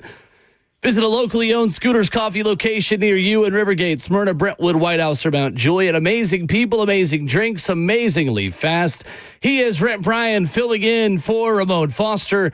Justin Hawkins, our producer. I'm Will Bowling. 615-737 1045 is the number. Rhett, 2 hours down and 2 more to go. Halfway, and here we go, third quarter. Let's do this. The show that gets better in the second half. We're going to play our best ball. It wasn't too bad in the first half. It was not. Considering at all. Last hour was Steve McNair. And like, rate, subscribe, find those Zone podcasts, because that's where you're going to find it. We did a 6-pack of Mac 9s. Really, really good plays. Really good stuff. Legendary. Fantastic. No doubt about it. Hit the like button for us. Hit subscribe to the 104.5 The Zone YouTube channel. You can join the community of 15,000 plus that has been chiming in there. Preston on YouTube says, good radio this morning, fellas. Enjoying it. Thank you, Preston. Appreciate you listening. Yes, thank you, Preston. At Ramona Will, where you can interact with us directly on Twitter as well. What's your favorite Mac 9 memory? Gator Mike leads off hour number 3. What's up, Gator Mike? Hey, what's going on, fellas? First off, I'm going to switch to soccer real quick, Will. Oh, I think Justin needs a yellow card for playing Miley Cyrus today. But no, Party of the USA. Come on. Before the thing, but after VAR review, I will not give the yellow card. It's rescinded. Merit for you, Gator Mike. Okay. Just say it. But no, seriously, great 2-minute offense to go into the half, doing this Steve McNair segment. Of course, hearing the great stories, it's like you said, it's time, gives us time to reflect on all those great memories that Mac left us. Of course, it's great for me, Will, you were a young pup, but, hearing these great Gators that were on those teams, Javon Curse, Aaron Kinney, Ben Troop, all these great Gators and stuff. But, I tell you, every year I get the phone call, we discuss it, is Zone legend producer Paul Bobble, my good friend Paul Bobble. We talk about that every year. I'll never forget that day. I was getting ready to do a cookout at my house in Hendersonville, and I get a text from Paul, and he's like, hey, call me as soon as you can. And, that's when I got the news, and I was like, holy cow. But, it's just, his legacy he left on this city and that team and everything he had going and everything. Like I said, this great radio for this time of year, just to reflect on, the memories that everybody has, because everybody has a different, Mac memory and all that stuff. But, I really appreciate it. It makes it good going into the fourth to kind of reflect and also be thankful for what we have and what he gave us, And one quick thing, I'll hang up, but I did also get to see my favorite client, Becky Macco yesterday, delivering some client gifts on the way out. So I know she's the straw that stirs the drink there at the Zone. So want to give her a shout out. She's the best. And definitely have a great 4th, fellas. And look forward to talking to you next week. And Rhett, always great to hear you on the radio, buddy. Thank you, Mike. I appreciate it. Best to you. Gator Mike, thank you, sir. Appreciate Always that. comes back to the Gators. That's right. Always. It wouldn't be Gator Mike if it didn't. For better or worse. Usually worse. Just kidding. Oh, 615-737-1045. I've told this story before, Rhett, and it's the funniest part of growing up, just idolizing Steve McNair, but his fraternity sign that he would do after touchdowns. I was doing it after scoring pickup football touchdowns growing up, thinking it was just a Steve McNair thing of like, oh, I want to be like Steve, and doing that. I won't do it now, but doing the back of your hands against the sides of your head. And then I learned much later in my adult life, like, no, that's not that's not just a Steve McNair. No, it's not. No, for him, it was 2 taps to the chest and a point to the sky. Yes, that as well. Absolutely. But no doubt he's an icon of this city. Cool to hear a lot of other memories as well from a lot of our listeners. Let's go to Eric up next, talking about Steve McNair this morning. What's up, Eric? Hey, guys. First of all, I just want to wish you guys and all the listeners out there, all y'all just hopefully will have a happy and safe 4th of July. And be careful you shooting out fireworks. Thank you, Eric. It's a good word, Eric. Hey, thank you. Hey, guys, a couple things. First of all, I remember when I first heard that Steve McNair passed, just so much in shock, and I called my dad and told him he couldn't believe it. I talked to Kenny, the mailman, who was a good friend of mine. He couldn't believe it. I talked to a couple other friends, and I thought I was joking. I said, no, turn on the news, and you'll find out about it. And still to this day, it's just unbelievable what had happened. But, guys, as far as favorite memory game, and guys, I didn't hear the last hour because I was out getting some exercise around the neighborhood, so this one may have been brought up by somebody. But Steve McNair, of course, and everybody knows he was always hurt, but throw his body out on the line. And I think he was playing this game. He'd come back from injury or something like that, and he was still kind of hurt. It was a game, and I remember well, in New York against the Giants. They were trailing much of the game, and Steve McNair, I believe, he led them to the touchdown on the last play of the game, and they needed a 2-point conversion to tie to go into overtime, which they got, and the Titans won it in overtime. So that's kind of one of my memories. I mean, there's so many other different games you could go to, but just the guts, the way he played and everything, and was always hurt and just was throwing his body on the line for this team. Guys, y'all take care, and we'll talk again soon. Thank you, Eric. Appreciate the call. We, if you hit the Zone Podcast Network and subscribe to Ramon and Will, you will hear the highlights of that game. There it is. Earlier this morning. Another Eric in Nashville calling in, wanting to talk about Mac 9. Eric 1 to Eric number 2. What's up, Eric? Hey, good morning. How you guys doing today? We're great. How are you?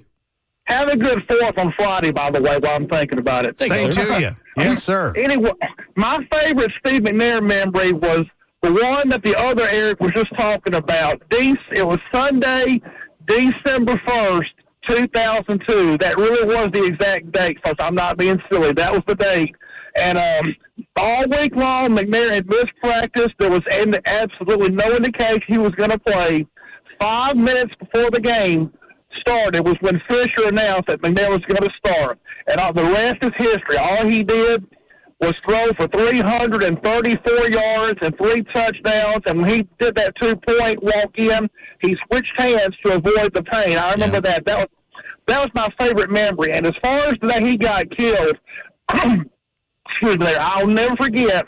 It was July 4th, 2009. I was downtown to watch the fireworks that night. I had just parked my car on Rutledge Avenue, which is right there, that same street where those apartments are where it happened. Mm-hmm. And I remember getting out of my car, walking down the sideline, and I saw channels 2, 4, 5, and Fox 17 all over the sidewalk. And initially, I thought they were there to cover the fireworks. And I kept walking. I saw police cars all over the complex, people galore. I'm thinking, well, this is about something a lot more dramatic. I asked somebody from Channel 4, I asked them, what happened out here? They told me, well, Titans quarterback Steve McNair got killed out here this morning. And when they told me that, my jaw dropped to the ground. I'm like, are you kidding me? It's just one of those things you just cannot believe, you're not ready to accept. And as tragic as that was, I did have the privilege of being interviewed by all 4 stations, 2, 4, 5, and Fox 17. They all interviewed me. I had the honor of telling them how, I know we're hurting if this happened. I had the privilege to get on TV and tell them, guys, somehow we don't understand this, but somehow God will get honor and glory out of this. And that was a blessing for me to be able to do that. But anyway, guys, McNair was a legend. We'll miss him. God rest his soul. And you guys have a great day now. Again, happy 4th. Thank you so much. Thank you, Eric. Appreciate it, Eric. Preach. It's good stuff. Absolutely. It was a gut punch of a day. No doubt about it. It's the best way to describe it. Like, I remember being at the lake in North Carolina, just stunned. Like, you just didn't want to go on the rest of the day. Well, Eric's sentiment is true that you were in disbelief. Yeah, right. There's no way that this guy, who is, I contend, one of the toughest football players ever, regardless of position, could be reduced to being a mortal person. Like, it is a staunch and harsh reminder that life is delicate. Yeah, absolutely. And that no one is 10 feet tall and bulletproof. Nobody. Nobody. Let's go to James. Last caller before we get to Brent Hubbs on the other side. Hey, James. Hey, guys. Hope y'all are doing good. My McNair memory is how Jeff Fisher before a game would say, we're going to need Steve to run for 50 yards in this one or 75. Or he asking his quarterback, telling him he needed to run for this before a game. And that's the first and last time I've ever heard a coach say how many yards his quarterback had to run for. Nice. Thank you, James. Appreciate the call. He's right, though. That was the formula. It was the thing. It was a thing. And let me say this, for the evolution, and I don't want to point this out, but it's because of who he was, but the evolution of the quarterback, the black quarterback in the NFL, you can never tell that story without Stephen Latrell McNair. You cannot do it. 100%. There were those who came before him, Doug Williams being one of the penultimate examples, but there were others in other cities with Shaq Harris and, oh gosh, I'm trying to remember some of the other ones.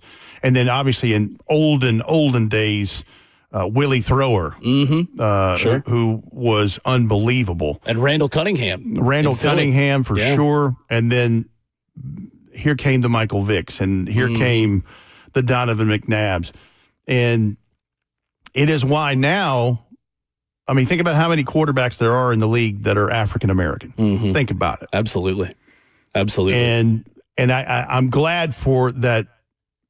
You don't have to point it out because of race. It is a thing now. Right. Everyone can play the position and has an opportunity to, but there's some really good ones that can do it. And especially really good ones. The legacy here for this organization, from Warren Moon to Steve McNair and Vince Young, having that tradition carried on for decades here. I mean, Warren Moon being the best example of it as well. Now Cameron Ward. Exactly. That's right. It's exciting. Carrying on a legacy, no doubt about it. Coming up, we shift gears, talk a little bit of Vols this morning. It feels a little bit like a Friday to us on our final live show of the week with the July 4th holiday. So it'll feel a little bit more like Friday when we come back. Brent Hubbs of VolQuest catches us up on a trio of Tennessee football commitments yesterday. We'll react to that and get the latest on who could be next coming up.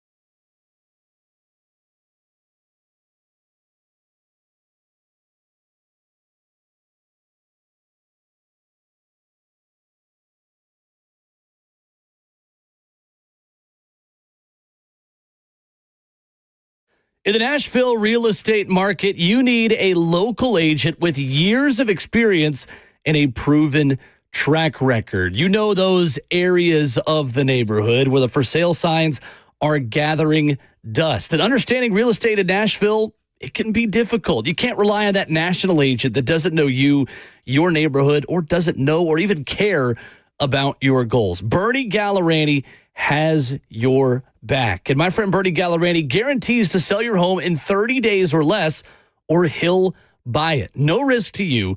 Bernie Gallerani will let you out of the contract at any time. He is the real estate agent who has the 30-day guarantee to sell your home, and if not, he will buy it from you. In fact, Bernie is so confident about how he can help you, he's given you his cell phone number, 615-428-2644, or you can go online to BernieGallerani.com to meet him. 615-428-2644. Call the real estate agent, who is the only one in Nashville, recommended by Barbara Corcoran of Shark Tank. Online at BernieGallerani.com.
Ramon at Will is fueled by Scooter's Coffee on a 104.5 The Zone this Wednesday morning that feels a little bit like a Friday. On the week of Independence Day, Scooter's Coffee, locally owned in Rivergate, Smyrna, Brentwood, White House, or Mount Juliet. With Rhett Bryan in for Ramon Foster, I'm Will Bowling. Pleased to be joined by one of our favorites and a guest that makes it feel a little bit more like Friday. Vol Quest and On Three's Brent Hubbs joining us here on the show. Good morning, Brent. How are you? I'm doing outstanding. Hope you guys are well. This show took a real step up in caliber this morning. So not because I'm on, but we got Red Bryan on and Ramon's in parts unknown. So we're doing well this morning. Well, he's loafing, so somebody had to pick up the slack, I guess. It is crazy. Brett, every time he goes on vacation, the Pittsburgh Steelers do something insane, and they traded for Nashville native Jalen Ramsey this time. So we just know every time Ramon is out, the Steelers are going to do something wild. Well, maybe he's the reason why. Maybe they're doing wild things. I mean, maybe he's the guy. Maybe he's running. He's the wizard behind the curtain. He's the de facto general manager behind Omar Khan. Yeah, I love it. I love it. Well, Brett, while he's been out, Tennessee has also added a handful of players here, and you can't just count on one hand the amount that Tennessee has added for Josh Heupel in Tennessee football.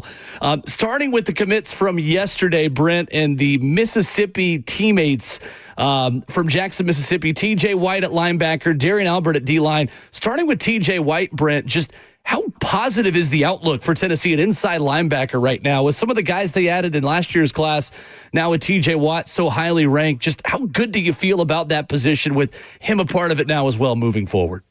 Well, you certainly like the upside in the future, and the potential depth there. Now, we all know we live in a day and age in a world where keeping everybody happy and keeping everybody on your roster is a whole different thing. But, their numbers at linebacker need to increase.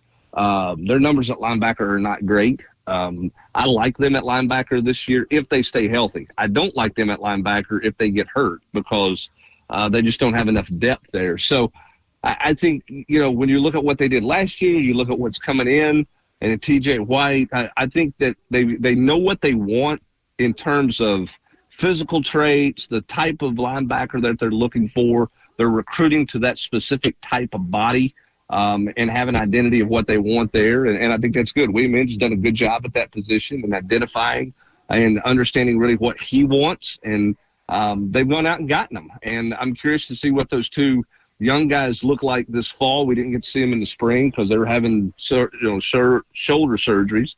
Which is common for high school linebackers, it seems like. But I do like the upside of that group, particularly with TJ White. I think TJ White's athletic. I think he can run in space. I think he plays physical. I think he's got natural leadership skills and traits about him. He's a vocal guy.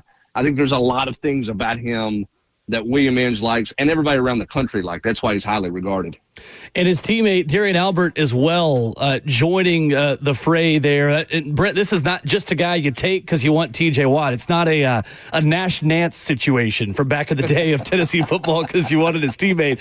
What can you tell us about Darian Albert? I knew I'd get you. You probably didn't think you were going to get a Nash Nance shout-out on the show this morning. That's a great pull. I mean, when you beat out the Ivy League schools for a quarterback, I mean, it's a big deal, right?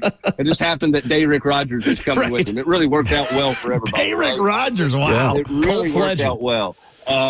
So, I think with Darian, that's one of those guys where you go and you watch TJ White play and you go, man, that guy makes plays up front. And then you go and you watch him, in the weight room and basketball and different things that he does. And you're like, I like him. Then you go watch him in spring. You go, guys all over the place. And the more you watched him, the more you liked him. And I think for Rodney Garner, he plays vertical. He likes to play vertical upfield. He's got some pass rushing skills. He's heavy-handed. I think they like the size and the frame that he has. He's kind of a tailor-made inside guy. A lot of schools in the SEC liked him, LSU and others. I mean, the biggest concern was distance from home. And would Mississippi State, in the end, be the winner because of proximity? And then he canceled the visit to Mississippi State that last weekend in June, and you're like, okay, this one's over. That's Tennessee. You had a real feeling it was Tennessee when he left from his official visit. Parents were kind of like, yeah, we're done. And you're like, wait a minute, you're done or are you done? Type deal. And they're like, oh, no, I mean, we're done with this visit. And, he's got one more, but we're not sure if I'm going to go on. It may just be him. And you're like, oh, okay.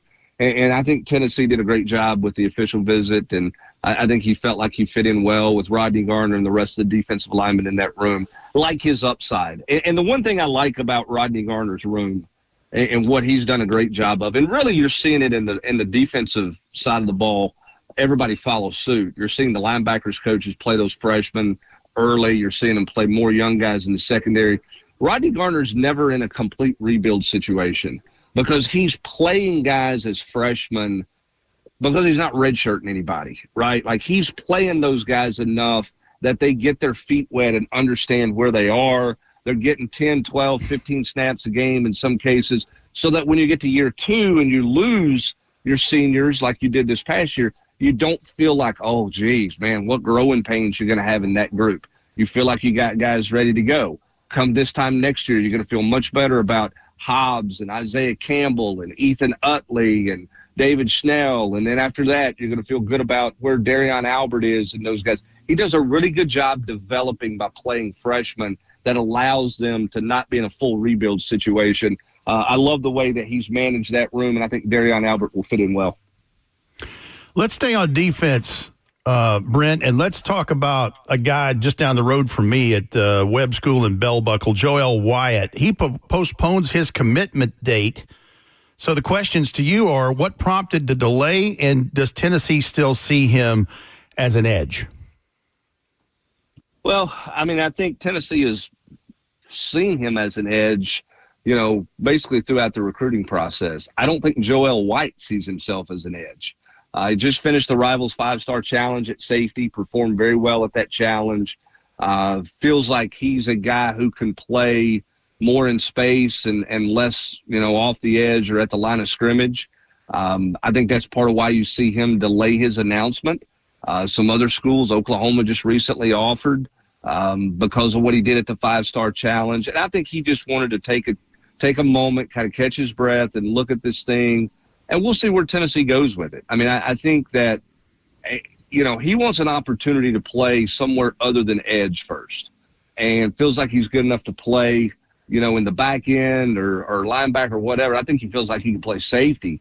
Now, what's his body going to ultimately do in college? I don't know. I mean, we've all seen guys who were high school safeties that ended up being, linebackers or ended up being defensive ends and whatever. So, your body's naturally going to grow in this day and age of nutrition and everything else. Putting on weight is not a challenge for people anymore. So what does Wyatt's body ultimately do? We'll find out. But I think that he wants an opportunity to play in open space on defense first and foremost. And we'll see what that looks like with Tennessee and kind of where it goes from there. I think because of the 5-Star Challenge and how he performed there, I think he just decided to wait and sort of see where things were shaking out and sort of reset a little bit here over the course of the next few weeks and hopes to have a decision. I think he would like to have something done before the start of his senior year, but we'll see. Brent Hubbs of All Quested on 3, our guest. Brent in East Tennessee and Chattanooga, Canadian-born DB Jamian Theodore commits yesterday as well from Baylor.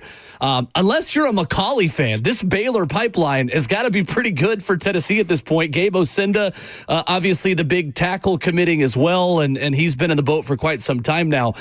How beneficial is this Baylor pipeline for Tennessee, Brent, as one of the top programs now, if not maybe clicking on all cylinders more than anybody else, other than maybe their crosstown rivals, McCauley? Just how big of a benefit is this for Tennessee with the level of football they're playing over there right now? Well, I mean, I think Chattanooga, private school football in Chattanooga is outstanding. Yeah. And I think you want to go in and recruit all those private schools. But certainly I think you look at Baylor and what they've done with that Canadian pipeline that started back in COVID when Canada wasn't doing any sports, and a bunch of those kids came to Baylor and Baylor took them, and now all of a sudden they're getting a handful of them every year. And I tell you what, Rhett, you would know this. You start looking around in the National Football League, there's quite a few Canadians playing in the National Football League right now that played college ball in the United States, or maybe they played their senior year of high school in the U.S. after being in Canada. I mean, there's some good players coming out of Canada, not just at Baylor, but around the country. And, Theodore's a guy who Tennessee had to beat out Wisconsin and some northern schools for him.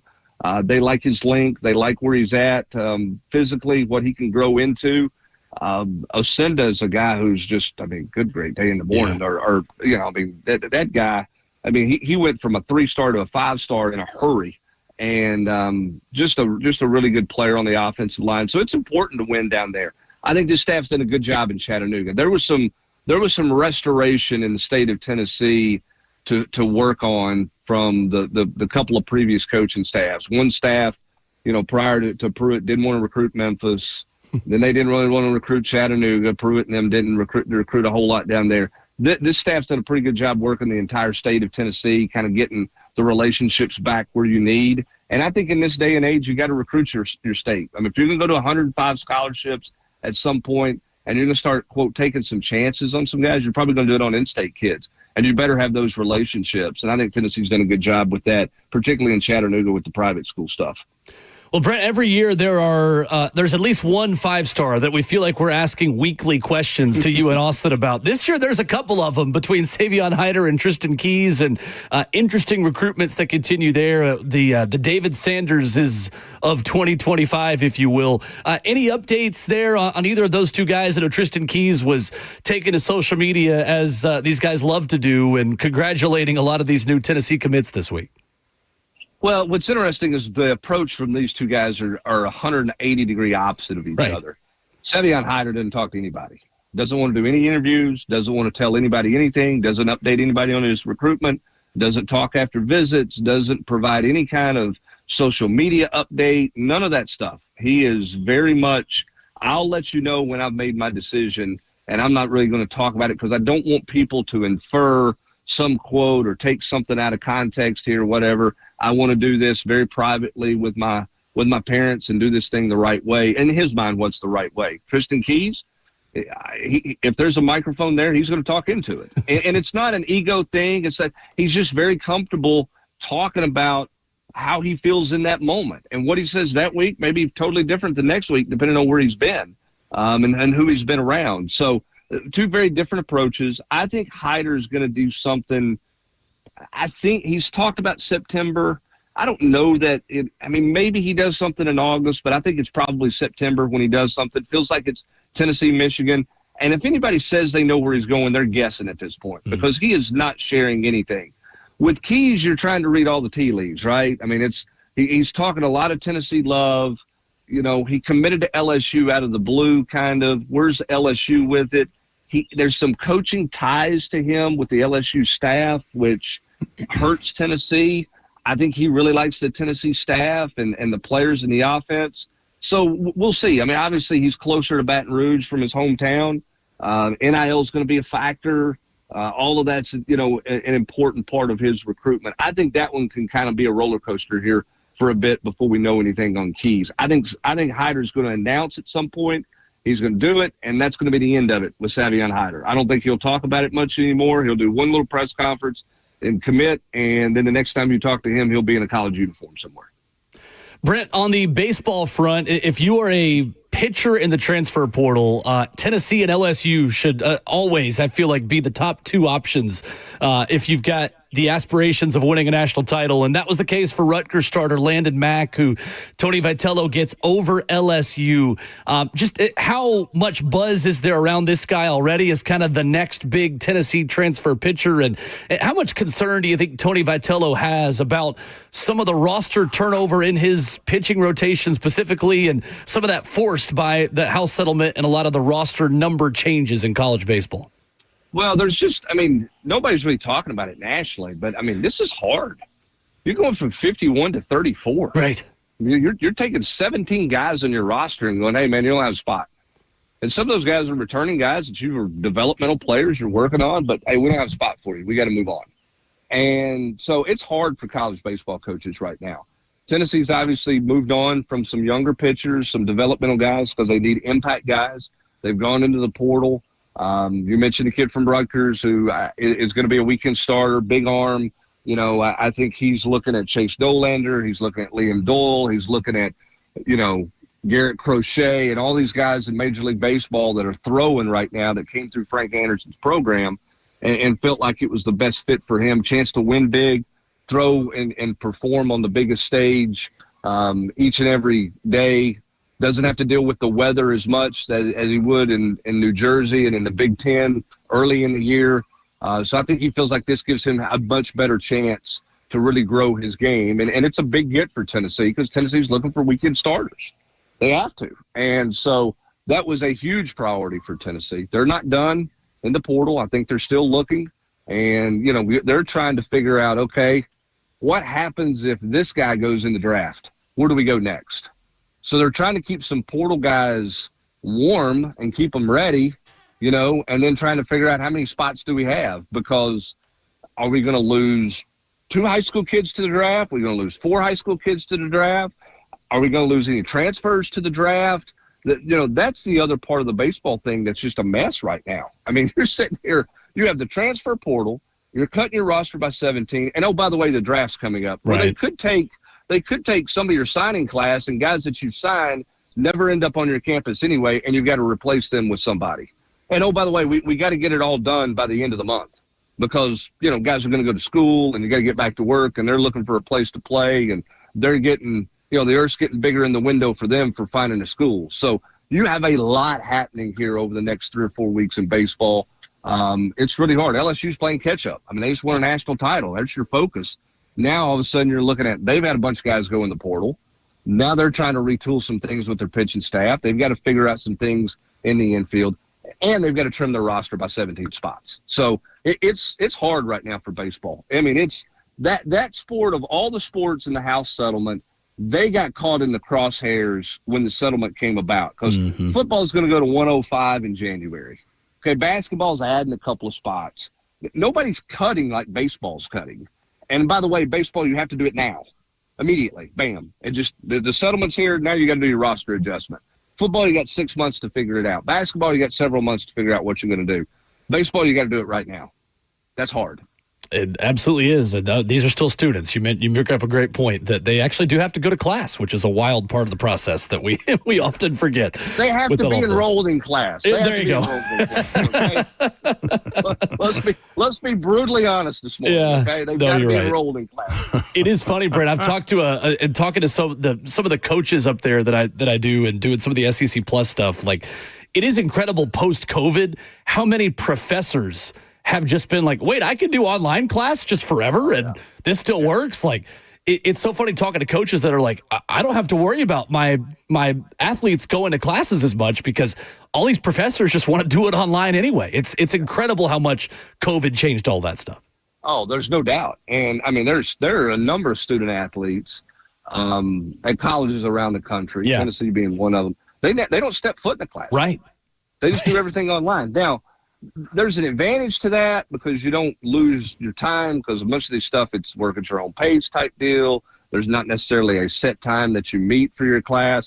The downside of that is they don't get out of the bubble, Right. I mean, it's like, Nico, for example. I mean, Nico was never walking around campus. That guy came to the complex, he practiced, he went online classes, and that was it. He went to one building on campus most every day, and that was it. That was the only part of campus he was ever a part of. So it's disappointing in some regards because some guys don't get the full college experience because it's just like, hey, man, I can do it from my apartment, and then I spend the other 10 hours of my day in the football complex watching film and lifting weights and doing whatever I need to do in there. And that's my college experience, which, it should be a little bit more than that, but that's just where we're at in the world these days. Running out the clock and goofing off in the Thornton Center in our required student-athlete study hour. Some of my best memories at UT. Incredible how much it's changed. VolQuest Brent Hubbs, our guest here this morning on the show. Brent, have a happy 4th. Have a great weekend, and we'll talk to you soon. All right, thanks, guys. Appreciate it. Happy 4th. Everybody be safe. Yes, sir. Brent Hubbs with us here this morning, brought to you by Ascend Federal Credit Union, your financial partner for every stage of life. The best of the best, Brent Hubbs. Love it. I would have loved the online thing. I'm going to be the old man shaking his fist at the sky this morning. I would get dropped off, Rhett, after we would have 6 a.m. practices. I remember vividly my freshman year. And freshman year, obviously, you're at the mercy of whatever classes. Like, you don't get to pick your times as much, and you're going to a lot of 8 a.m.s. And the coaches would drop us off soaking wet with sweat and dew from grass that we were running in that morning. put us in essentially like a church van, because track and cross country, we're not getting the nice stuff that football gets, nor should we. We're not making the money they are. And take us straight from 6 a.m. practices to our 8 a.m.s. No shower, no new clothes, nothing. Just hop in the van. We'll take you to class 10 minutes late. Hop in and just apologize to the person next to you. Sorry, I smell like grass and sweat. This is not great. Would have loved to just take that online. Life was tough. 615-737-1045. These are champagne problems that I had as a student athlete at the University of Tennessee. That's absolutely right. We'll wrap up hour 3. Some more headlines to get to coming up next.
Ramon and Will, fueled by Scooter's Coffee, wrapping up hour number 3 this morning. 615-737-1045. Rhett Bryan in for Ramon Foster. Will Bowling, Justin Hawkins with you. Rhett, did you see there was a national tragedy that occurred last night? A national nightmare. And what is that? Red Panda got hurt at halftime of the Commissioner's Cup game in the WNBA. Wow. I mean, I knew there was a level of sarcasm I shouldn't there. be laughing, but this is a national nightmare. So Red Panda, I'm not going to try to say her actual name because I'm going to totally butcher this. But Red Panda hurt herself last night, fell off her unicycle. Yeah, and she is very talented. She has been the halftime performance for many basketball game and tournament. Yep.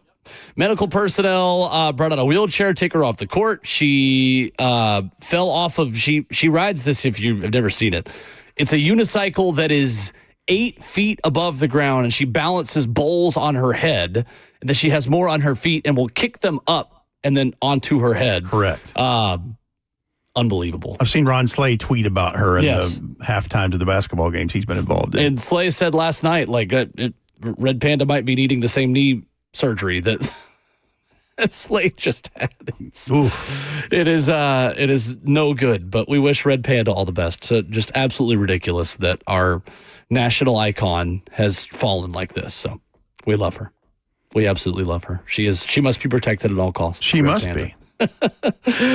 We are asking another question of the day this morning at Ramon and Will on Twitter. We can get to our thoughts on this now, Red, if you want to. Let's do it. The most patriotic moments in sports. It is one of the ways that sports talk radio shows talk about 4th of July. And instead of doing burgers versus hot dogs, we're going this angle. Most patriotic moments in sports. We've already got a ton of submissions for this on social media, and we'll retweet this out again here in just a minute. But, Rhett, I'm curious what yours is, because you told me you were going to potentially stump me on this, and one that I may not have remembered or may kick myself to say, I'm oh my interested gosh, to see what the chat says and if we get any phone calls out of this. So it's the first of 3 wins against Jacksonville in the 99 Super Bowl season. This one is September 26, 99 at what was then Alltel Stadium, I believe it was. Yep. And I believe it was a later kickoff because that was the one that ended up being the monsoon that Samari Roll has the pick of Mark Brunell, and then, it's a safety by Craig Hendrick, and they squeak out of there 20-19 in a first of 3 victories over the Jags. But leading up to that kickoff, I can see myself sitting between Mike Keith and Pat Ryan. And it wasn't any flat screen televisions. This was old tube TVs, and they had like a tray, an aluminum tray that would go and it would slide down so it would angle up and you could see it. And that was your replay source during the game, just a square, about a 13-inch tube TV. And we were feverishly watching Team USA win the 1999 Ryder Cup. And they were behind by several strokes and beat Europe, I think, 14.5 to 13.5. Oh, that's awesome. And it was electric. Pat Ryan's one of those, he didn't get real excited. He was just euphoric. Nice. And we were all really watching Team USA mount their comeback and win. It was the first time they'd won in, I think, 6 years at that point. Sure. That was a good one. Nice. Oh, I love that. So, this year is a Ryder Cup year again. Indeed. Bethpage Black, end of September. I imagine the voice of the Titans, Taylor Zarzer, is going to be watching that very closely with us while we are in Houston for Titans Radio's coverage of Titans and Texans. That is the same weekend. Look at you doing as homework. we are in Houston. I was ahead on that one because that is, as soon as the schedule came out, that was one of the first things. I'm like, all right, well, what overlaps with the Ryder Cup? What overlaps with Tennessee, Alabama, Tennessee, Florida, like all these different things. But Ryder Cup at Bethpage Black this year is going to be very fun to be monitoring. Hopefully, by the time the Titans take the field in Houston, the USA has got it wrapped up against Europe at Bethpage Black. But that would be great. That's going to be a fun one. That is one of my favorite sporting events. Like if I'm listing, maybe we do that for a Foster 5 coming up in the next few weeks of what are your favorite sporting events? Like Super Bowl, World Series, Stanley Cup Final, all these things. The Ryder Cup is right up there at the top for me. I geek out and nerd out over it every year that it happens. Absolutely love it. The one, Rhett, for me that was a formative moment, and I'm blending my soccer love with, I think, a moment that even people that don't like soccer remember or at least can identify with. 2010 World Cup in South Africa, when the United States beat Algeria 1-0 on a Landon Donovan goal in stoppage time. Rhett, that was a core memory of me becoming a soccer fan, was 2010. Like, I'd watched it a little bit in 2006. I'd picked my team and all these things, but that was an iconic moment in Team USA for Olympics, for World Cup, for all these things. 91st minute to earn the United States a place in the round of 16 of the 2010 World Cup. It was a World Cup group title for the U.S. for the first time in 80 years, and the first time since the very first World Cup in 1930. That was the only other time the United States had won their group in the World Cup. Landon Donovan, Ian Dark on the call saying, "Go, go, USA! You could not write a script like this." Just like I can remember where I was in my house growing up watching that game. Totally just like core memory for me as a sports fan. And I remember watching the closing minutes of that because I don't remember what I had going on, but I was like, we need to see where this is, and then the drama. I was like, I totally get why people are enamored and just in love with soccer, because it's those moments you're like, yes, okay, there it is. So much fun. So much fun. What is your most iconic, patriotic moment as a sports fan? 615-737-1045. Would love to hear your submissions on the most patriotic moments that you have had. Of course, Miracle on Ice, some Olympic memories, and one specifically, Rhett, that is also a where were you moment. A little bit of trash talk that was involved in an Olympic victory that we'll go into the details of to begin hour 4, coming up next.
It is 9:01. Good morning from the 104.5 The Zone Studios. I'm Justin Hawkins. In NFL news yesterday, the Miami Dolphins have a new tight end after trading for Darren Waller with the New York Giants, who retired from the NFL and the Giants after the 2023 season. The deal includes Waller and a conditional 2027 seventh-round pick from the Giants in exchange for a 2026 sixth-round pick from Miami. In NBA yesterday, League and NBA Finals MVP Shai Gilgeous-Alexander, the Oklahoma City, agreed to the richest contract in NBA history via a salary annual basis with a 4-year, $285 million Supermax contract extension with the Thunder that takes him through the 2030-31 season. And we're off the next 2 days, but Nashville SC, they take on the Philadelphia Union this Saturday at Geodis Park with first kick set for 7:30 p.m. Central Time. Nashville's looking for their fourth straight win and continue their 13-match unbeaten streak, trying to make it to 14. One of the biggest matches thus far this season for the boys in gold, with first place in the Eastern Conference potentially on the line. Of course, you can hear that match right here on 104.5 The Zone. Will Bowling and Eddie Carvacho have the call, and pregame starts at 7 p.m. For all your foundation repair and waterproofing needs, you got to go to USSTN.com. Breaking news at once on your home for the Titans and Vols. This is 104.5 The Zone.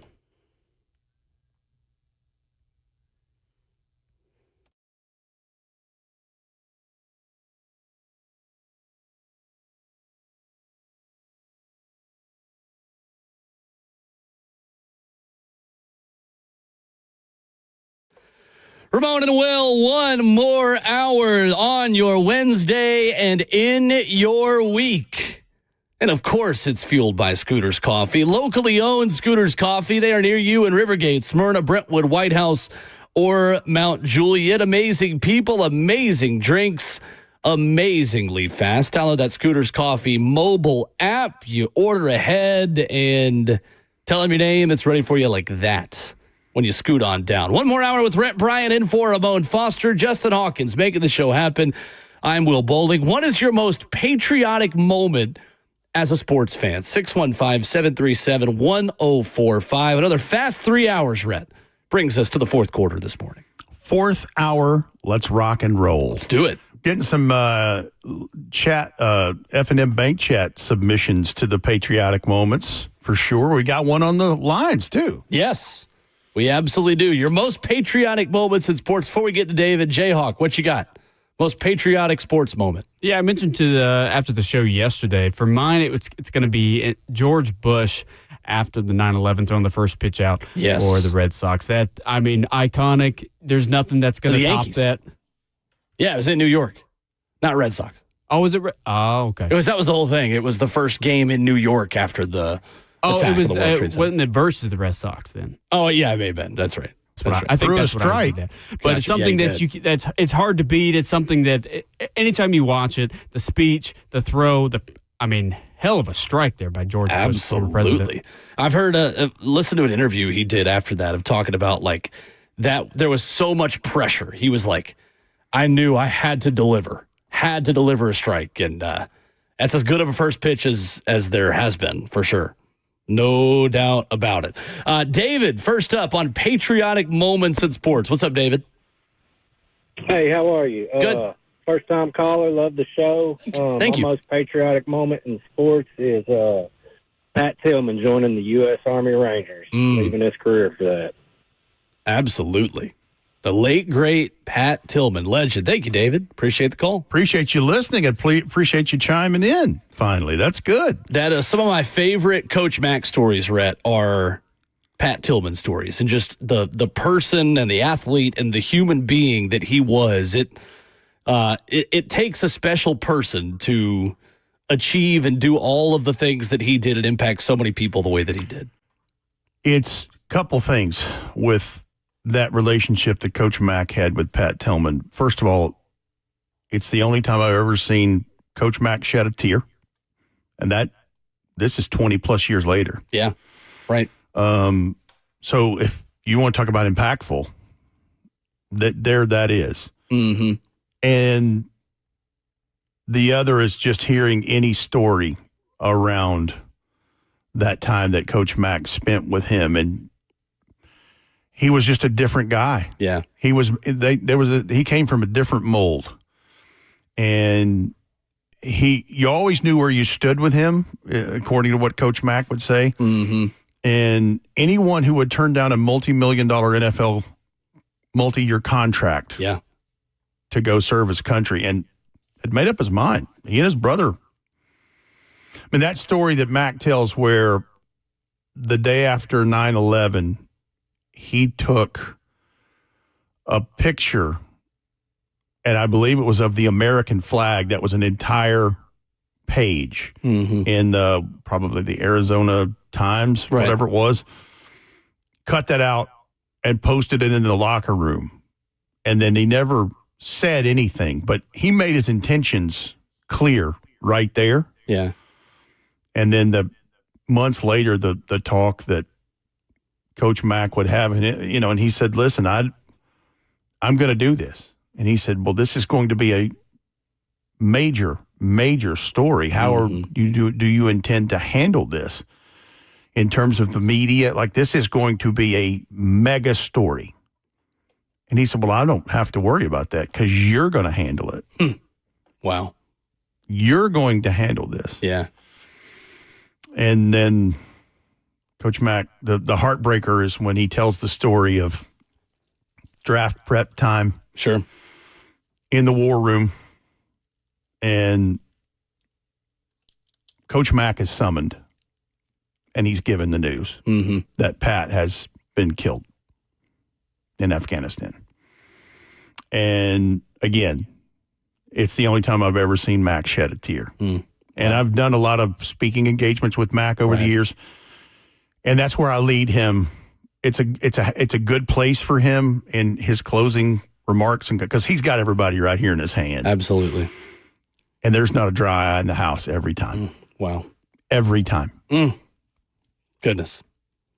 Incredible person, incredible athlete, and just football man, Pat Tillman, no doubt. That's a great submission from our caller there. David, appreciate you checking in. Thank you, David. So the other one, Rhett, for me, and I remember this so vividly. This was a where were you moment, and I can't believe it was 17 years ago in Beijing 2008, Summer Olympics. Michael Phelps, of course, winning 8 gold medals, breaking an Olympic record in that Summer Olympics with Team USA. But the second of those 8 was a bit dramatic, to say the least. The 4x100 meter relay for Team USA and the men, taking on the French, and Elaine Bernard, who said before the race, the Americans, we're going to smash them.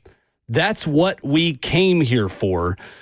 Jason Lezak's comeback on August 11th, 2008 at China's Water Cube in the 2008 Olympics. And when they turned the 50-meter mark, Bernard's lead over Lezak, a full body length. And Jason Lezak making up a full body length in that swim race to hit the wall first and beat the French. And it was this oh my gosh moment. And Dan Hughes, the NBC crew, just totally going nuts. And I was doing laps around my living room for that one as well, with the 32-year-old Jason Lezak won Team USA the gold in the 4x1 in 2008.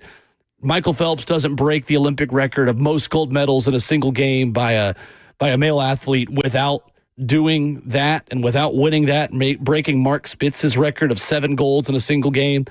Just totally electric the way that one finished. And oddly enough, swimming in terms of the record, you know, because Spitz. Listen, when I was a kid, there were 2 Olympians that were first and forefront facing as superstars, and Mark Spitz was one. Yep. And Bruce Jenner was the other. I mean, they were on Wheaties boxes when I was a kid. Yep. Legendary decathlete. But that Michael Phelps run, I don't know what it is. Like, my parents, we always watched the Olympics, summer and winter. Yeah. I think I like summer better because I like the track and field stuff. That's right. But the winter Olympics has great things too. The bobsled and the luge, all those things. And hockey will be back now to full strength this upcoming year, which is going to be so much fun. And then Summer Olympics might get the full tilt when we're talking about pro guys playing flag football. That's right. No doubt about it. But that whole run with Michael Phelps was incredible. Oh, my gosh. And so much fun. There's a lot of great American patriotic sports moments within those games. Seeing the women's soccer team win gold. Yep. Oh, gosh, there's just so many in this. So many incredible moments. And I think back to that would have been Rio 2016. Yeah, Rio 2016, and a little bit of a niche one, but for me in my distance running world, Matt Centrowitz winning the 1,500-meter run gold medal at the 2016 Rio Olympics, an event that the U.S. just doesn't win. We also won it last year, too, not to brag. Actually, yes, to brag. We're in the U.S., and Cole Hawker doing it as well, putting two men on the podium, and him and Yard DeGoose in the 1,500. But Matt Centrowitz winning the gold in 2016. I was still running at Tennessee at the time, and just like I probably woke up a lot of people around around Vol Hall my sophomore year at Tennessee because we'd gone back to train, and that was a good one. And the track and field stuff. I specifically think about 2012 and the London Olympics because that was the height of Usain Bolt, the height of Justin Gatlin and Tyson Gay and the U.S. 4x100 team that was so incredible. And that 2012 4x100 where Jamaica ran the world record of 36.84 in the 4x1 and the U.S. was second. And it was a patriotic moment just sticking with Johan Blake, Asafa Powell, and Usain Bolt in that Olympics because that's like three of the best sprinters of all time and the two fastest men of all time on that Jamaican team. It was those are some of my favorite Olympic and just patriotic memories, even if we didn't win the gold in those. Let me give you another one. And I went to the 96 Olympics to see Team USA Baseball at Fulton County Stadium to take on, I think it was Australia. Nice. And this, oddly enough, it was the next morning after the bombing. Wow. And I'm like, whoever did this, I'm going to the Olympics. I don't care who you are. Right. My parents are nervous, like, you still want to go? I'm like, yep, sure do. Even more so now, absolutely. But seeing Michael Johnson with the gold cleats, holy smokes. He's the best. I'll tell you what, that evokes one of my favorite patriotic moments. And it wasn't even a game played. But to start those 96 Olympics, and it was a very hush-hush as to who would light the Olympic torch, and it was Muhammad Ali. That's right. It was awesome. Who time had weathered at this point, and he's shaking. It brought me to tears. Because, man, I was racking my brain going, who could this be? Who could this be? And then you see him. It broke me. Yeah. It broke me. That is awesome. Knowing what his health was at that point. But, yeah, there's a lot of great patriotic moments embedded into the Olympic Games for sure. But Team USA Hockey, that's the leader. TJ Oshie a couple years ago, but, everybody obviously 1980. And Do You Believe in Miracles? And we talked about it the other day, is probably the best broadcast call of all time with a young Al Michaels there. Like it is the pinnacle of patriotism in U.S. sports. No doubt about it. And a great movie, Miracle on Ice. It is. One of the best. One of the best. Kurt Russell. That's right. Coming up, Justin Melo is going to join us. We're going to talk some Titans with him, talk about his new book that is out as well, a fantastic piece of Titans history, something we've discussed a lot this morning as it pertains to Steve McNair. But we're also talk with Justin about some of the Titans roster battles coming up in just 3 weeks' time at training camp. Justin knowing so well a lot of the undrafted players, a lot of the draft classes that have made their way to Nashville over the past couple of seasons. We'll dive into all of that and more with Justin Melo coming up next.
Ramon Will, fueled by Scooter's Coffee on 104.5 The Zone here in Hour 4 on this Wednesday. That feels like a Friday and our final show of the week with Rhett Bryan in for Ramon Foster. I'm Will Bowling, pleased to be joined this morning by our very good friend Justin Melo, covering the NFL and NFL Draft for the Draft Network, author of Titans of the South. He is everywhere, covering the Tennessee Titans and covering the league. Justin, what's going on, man? How are you? Can't complain, Will. Appreciate you guys for having me on. Training camp's just a couple weeks away, so I don't think people realize we're about to ramp up coverage of the Titans. We absolutely are. Before we get to some of those position battles, some of the guys that could be candidates to make this team, Justin, I want to give you a chance to talk about Titans of the South and the book that you've got out. I'll tell you what, for me, as joining the Titans radio team and diving into the history of the team and just being ready for the season, I've got my nose in that thing a ton right now. I absolutely love it. Tell people about it and where they can get it and find out more about it, Justin. Well, I appreciate the kind words. We released a book a couple months ago, Titans of the South, Photographs and History of the Tennessee Titans.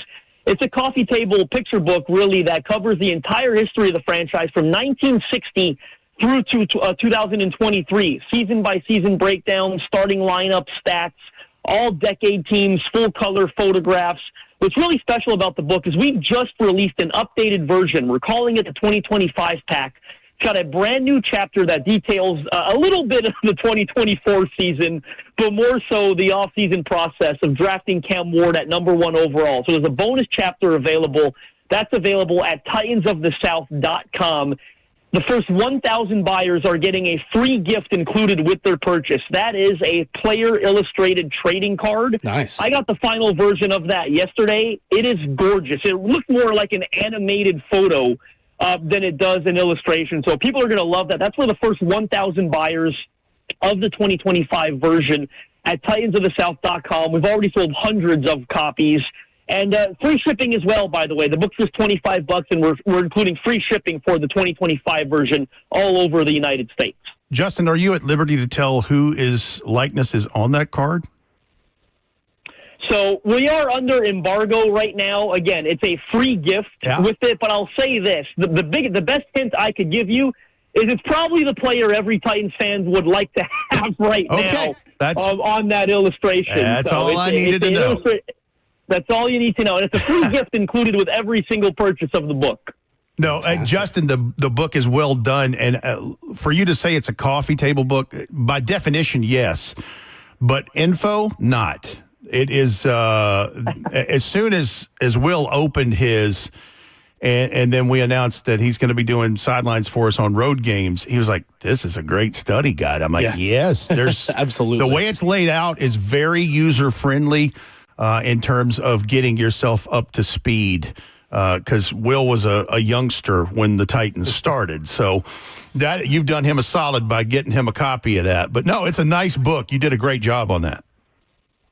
Well, I appreciate the kind words. It took about 2.5, 3 years to write. As I said, it started in 1960. That was 30 years before I was born, right, with the start of the Houston Oilers and Bud Adams joining the AFL through that franchise. So it was a really exciting project to put together, and I'm so excited we've got an updated version to include 2025. Excellent. I love it. Our good friend Justin Melo, the Draft Network author, Titans of the South, our guest. So, Justin, as you look at this Titans team, a year removed from where they were going into year one of the Brian Callahan era, the Callahan era just in general, with Bill obviously on staff as well. Where do you feel better 1 year later about this team? Where do you feel like this team has their stock rising heading into training camp coming up here in 3 weeks? Well, I think certainly you've got to look at the quarterback situation, obviously, but also the offensive line. You know, certainly I recently did a review of Brian Callahan's first season, specifically as a play caller.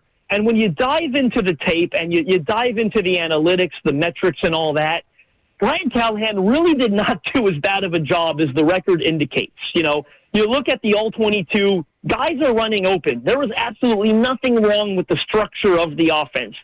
Now, when you've got a quarterback that unfortunately was struggling back there, you know, with turnovers, decisiveness, getting the ball out on time and on schedule, and you pair that with an offensive line that struggled to protect them, that's a recipe for disaster for any team in the NFL.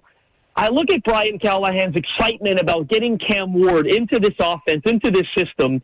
I revisited, there's a clips out there about a month before the draft, maybe even more. It was at the league ownership meetings where Brian Callahan sat down with the wonderful Kevin Clark. And well before anyone knew it was a foregone conclusion that this team was going to take Cam Ward at number 1, this was potentially your first hint. And Coach Callahan talked about revisiting Joe Burrow's rookie season, but more so revisiting that offseason leading up to year 1 and the things that he and Zach Taylor did in Cincinnati to make Joe Burrow as comfortable as possible. The most interesting nugget in that sit-down was Callahan talking about how they made Joe Burrow's first year feel like an extension of LSU. This is another season of what you did at LSU. Well, they're doing the same thing for Cam Ward. They want this year to feel like an extension of what he did last year at Miami. And obviously he did phenomenal things with the Hurricanes last season. He's got a familiar weapon in Xavier Restrepo. When you pair all that with what should be a severely upgraded offensive line, in my opinion, they upgraded 3 spots this year, with putting Dan Moore Jr. at left tackle, certainly Kevin Zeitler and what he gives them at right guard, and I'm including J.C. Latham in that, going into year 2, being more comfortable at right tackle, the right side of the offensive line where he played at Alabama. Let's remember that right tackle spot was a full-blown disaster for this offense last year. They played about 5 or 6 different players at that spot. They were just throwing stuff at the wall to see if anything stuck, right, due to the struggles that, NPF and Jalen Duncan, Isaiah Prince, we could go on, that those players had at that spot. So when I look at the upgrade at quarterback, I look at what they've done to protect him and make this environment familiar and exciting for him. There's plenty of reason to feel really good about the Titans quarterback situation and the offense as a whole going into training camp. Justin Melo, the Draft Network, author of Titans of the South, our guest. So, Justin, when you talk about this being a second year at Miami almost for Cam Ward, just system-wise, what do you think that will look like? How will Brian Callahan adjust things that he wants to do to fit Cam Ward's skill set? Well, I think, number one, it's embracing what he does, right? And Callahan's talked about, we don't want to change him, right? We want to surround him with an environment that makes him comfortable. And you look at some of the play-calling staples that were part of that Miami playbook last year. I mean, I think Cam Ward said it on the night he was drafted during the press conference, how they asked to put in, stuff like 4 verticals into the playbook, switch verticals, which are all, familiar concepts to him. And they're similar in nature to one another, right? Getting those receivers, those deeper developing passing plays down the field. And again, putting an offensive line in front of them that could protect them, so you could call some of those plays that take a little longer to develop, those explosive passing plays that he loves chasing down the field. It's the RPO concepts. Miami had a lot of success. Those in-breaking routes targeting the middle of the field. Remember, Xavier Restrepo being more of a slot receiver, loves sitting down, zone coverage, middle of the field. He's going to do that for the Titans this year, assuming he makes the roster, which I think everyone's assuming he will, but certainly that familiarity will help. The tight end last year, he had a top 50 drafted tight end in Elijah Arroyo at Miami. I look at what the Titans have this year at that spot, Chig being a pass-catching first type of player. Gunnar Helm, who they drafted in the 4th round, they're very excited about what he showed at mandatory minicamp, rookie minicamp, and OTAs. It just feels like, Callahan is adjusting that playbook to include those staples. Again, the switch verts, the 4 verts, the RPOs, the Y crossers, the deep crossing routes. They drafted guys who run those routes well. Chimere DK, the 4th-round receiver out of Florida, who's great running those deep developing routes for the Florida Gators last season. So it just feels like everything they've done this offseason from a playbook perspective and how they've adjusted from a roster, a personnel perspective, going to get another big-bodied X-receiver on the boundary in Alec Io manner. I can go on and on. It feels like everything they've done has been done with Cam Ward in mind. Let's flip to the defense for a second, Justin, because one of the main stories we're following is the youth movement in the second level of the defense. And Cody Barton was brought in as a top free agent priority that has played a lot of football, but it's a youth movement outside of that. Who do you have as the guy that might win the spot next to him? I think that's going to be James Williams. And I don't know that that's the most popular answer. They drafted Williams in the 7th round last year. He converted from safety to linebacker.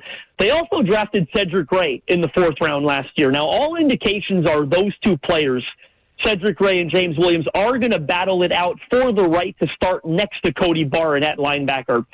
Not a lot of experience there. Williams played 110 defensive snaps last year. Cedric Gray played 49. He was limited by an injury that held him out of training camp in the preseason. Took a while for him to get back healthy and into the mix.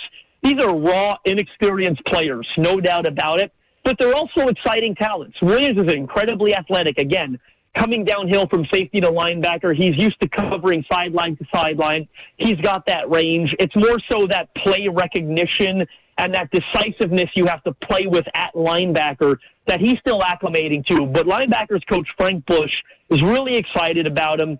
I think it's going to be James Williams. I think he'll have the upper hand going into camp. But keep in mind, those two guys, they're not sort of proven enough to say it's a foregone conclusion that another surprise player can't enter that mix.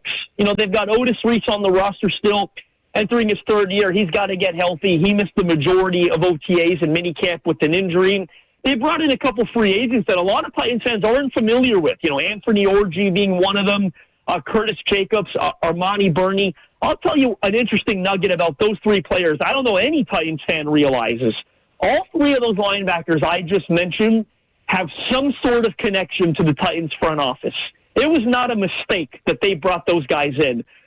Curtis Jacobs was with Mike Borgonzi in Kansas City, and then the other 2, Anthony Orji and Amari Burney, were with either Dave Ziegler or Reggie McKenzie within the last 2 years, Titans' new front office executives.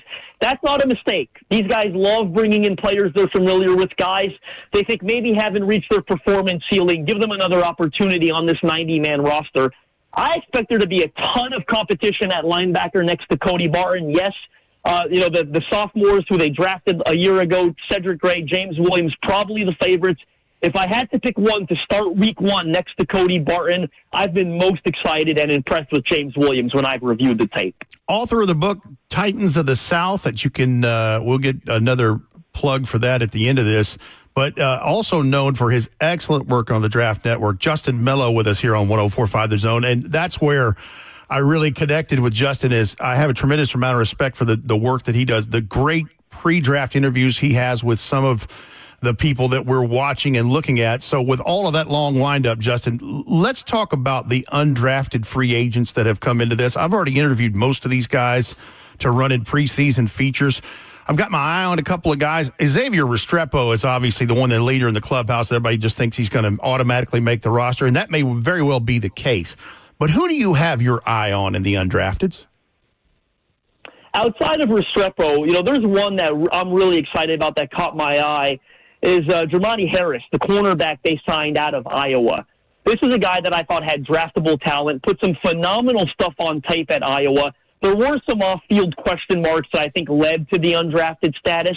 But when you watch him on tape, he really fits the profile of what the Titans look for in that position. You look at a guy like L'Jarius Sneed, who's a physical press man corner. You look at Marcus Harris, who they drafted in the 6th round this year, is incredibly physical when you turn on the tape at Cal. Well, when I watch Jermani Harris out of Iowa, I see a similar profile. He's a big corner. He's about 6 foot, 195. He loves getting his hands on guys at the line of scrimmage. He's physical. I think there's some competition for one of those roster spots at corner. Don't be surprised if that Iowa kid takes that 5th or 6th spot. Right now, probably between him, a Gabe Judy Lolly, who's a sophomore UDFA, former Tennessee Volunteer, who they had on the practice squad last year and for brief portions on the actual 53-man roster. When I watched that Iowa kid, I was kind of taken aback that he wasn't drafted. He played at a big conference, at a big-time program, a defense, a historical defense, collegiate-wise, that typically fields strong units. I really liked what he put on tape. There are a couple others, too. Desmond Evans, the pass rusher out of North Carolina. This is a 5-star recruit, who didn't quite live up to the billing for the Tar Heels, but there's a lot of untapped potential, a lot of athleticism. I look at what they've got in the pass rushing room. I think there's going to be competition. Assuming they keep 5, that 5th spot right now, 7th-round sophomore Jalen Harrell, Ali Gay, who they had last year. No reason to think a guy like Desmond Evans can't insert himself into that mix. Justin, you read my mind because one of the first guys I interviewed in one of the open practices was Jamari Harris, just because of what you outlined right there. You're right. There was a suspension on gambling, but there was a huge gambling investigation at the university, and he did his time, 2 games for that. Had some injury stuff, was the comeback player of the year at Iowa in 23. And so the thing I like about him, you mentioned all the attributes and the length and being a bigger corner, but Kirk Ferentz players, especially in the secondary, just seem like they're ready to go at the next level. Every single year, death, taxes, and Iowa defenders ready to play in the NFL, right? He has been so they've been so unbelievable. And you look in the secondary, there have been a bunch of secondary guys in recent years, right? A guy like Riley Moss. I mean, you can go all the way back, and the Titans have drafted a couple of them themselves, over the last decade plus. So they're always ready to play. And there's the reason that they run a pro-style system on that defense. They come into the NFL, a guy like Jamari Harris, he's not going to be surprised by anything Denard Wilson throws at him in terms of playbook-wise, can play man coverage, can play zone coverage, comfortable in all facets, loves to get his hands on guys at the line, as I said. I'm looking at that corner. I love what the Titans have in the corner room. Yes, they need L'Jarius Sneed to be healthy, but there is that one spot, I think, on the back end that is up for grabs, and it wouldn't surprise me one bit if the Iowa kid is the one who came and seized it. At @JustinM_NFL, where you follow Justin Melo on Twitter. He's got the link there if you go to his Twitter account, again, to where you can get the 2025 updated version of Titans of the South. Great stuff as always, Justin. Thanks so much for the time. Pleasure as always. Appreciate you for having me. Yes, sir. Justin Melo with us here this morning, again, at JustinM_NFL. He does. How about Jamari Harris, too, Yeah. though? That's the first person I Great interviewed. minds. That's absolutely right. That was when I was out Memorial Day week. You talked about him with Ramon, and that's a big-time contributor at a big-time position where the Titans need depth this season. And Jamari Harris can do a job for them this season, not just on special teams, I think. Yeah. And again, Justin outlined it well there with that program. They got a lot of stuff they're thrown into defensively under Kirk Ferentz, but a lot of those guys, the moment doesn't seem too big when they come out of that program. No doubt about it. I love it. Coming up, we will wrap up the show with a little bit of midweek motivation. Inky Johnson going to join us live. VFL coming up next.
Ramon Will, fueled by Scooters Coffee, 104.5 The Zone, wrapping up the show on your Wednesday. From Scooters the lakes of Minnesota. Coffee, yes, that's right. To the hills of Tennessee. And in those hills of Tennessee, you can go by Rivergate, Smyrna, Brentwood, White House, or Mount Juliet for a hot cup of Scooters Coffee or a cold cup of Scooters Coffee. We appreciate them.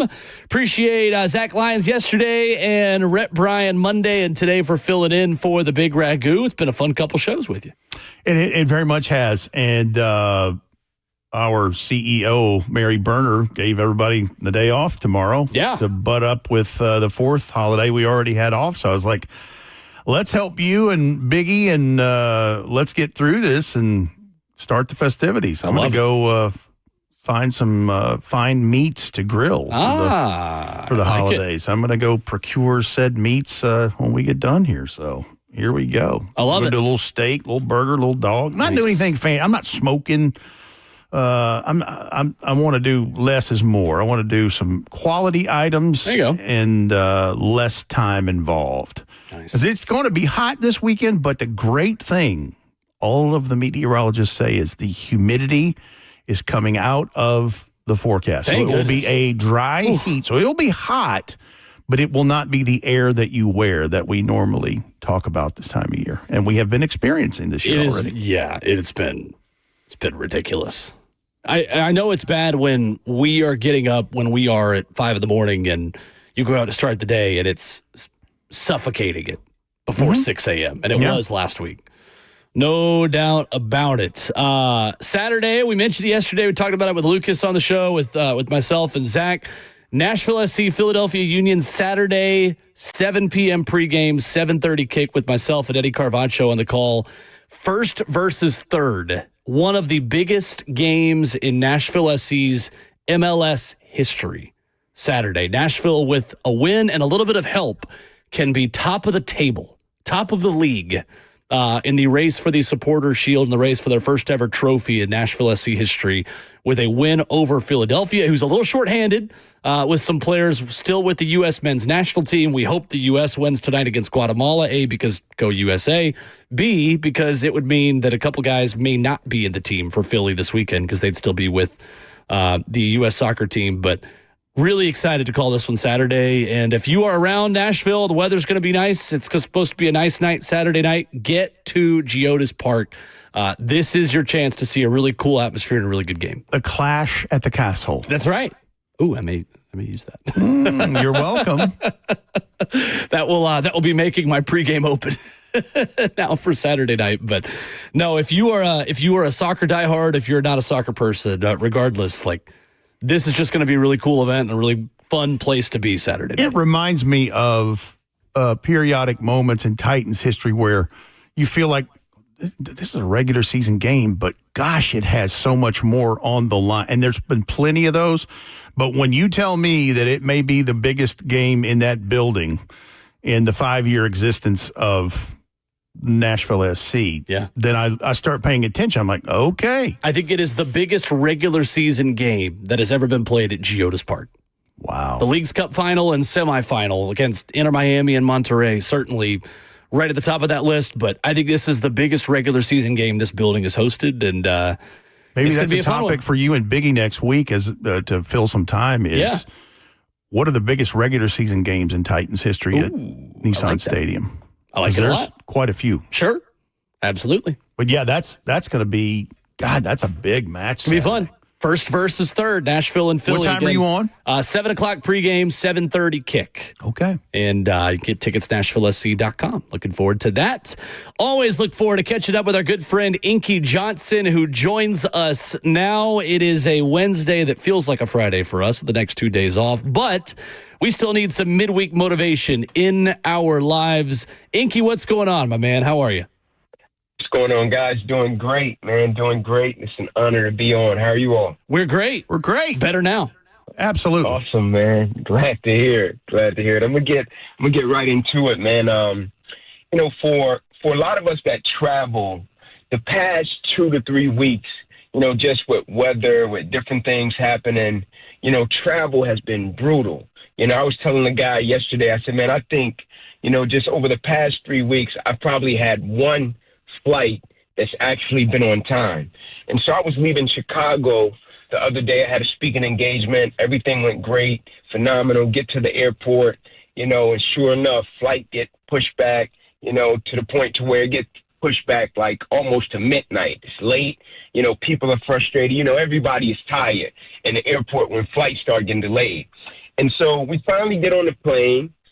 People are frustrated, mad, murmuring, and the pilot comes back and he tries to greet everyone and tries to bring some good energy to the situation. And, he tells everybody, hey, man, strap it in, and I'm going to get us to our destination as fast as possible. And so I hear him when he goes and he's talking to the flight crew. And I'm listening because I'm right there. My seat is probably just a couple of feet away from him. And I hear him say to the crew, let's make this a great experience for everybody involved. I understand, they've been delayed. Let's make this a great experience, guys. Let's bring our best to it. And he says to his buddy, the co-pilot, he said, man, I greatly appreciate you. He said, I know this was our off day. And we came in on our off day and we picked up this shift, all hands on deck, to make this a great experience. And when he said it, it shifted my whole perspective about everything that was transpiring.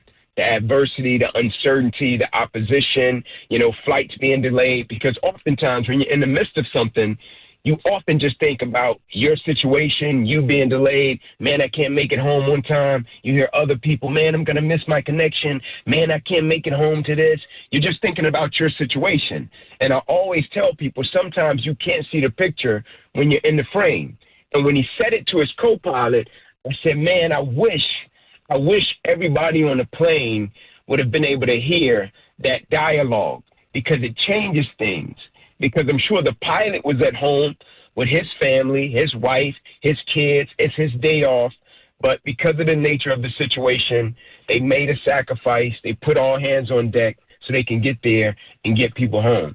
So always remember, man, in the midst of opposition, in the midst of adversity, breathe, take a step back, and sometimes realize, man, sometimes you can't see the picture when you're in the frame. It's always about having a perspective and the perception to be able to see the bigger picture in the midst of opposition, adversity, and challenges, to realize that it's always bigger than you. Have a great day, guys. Honored to serve you. Thank you.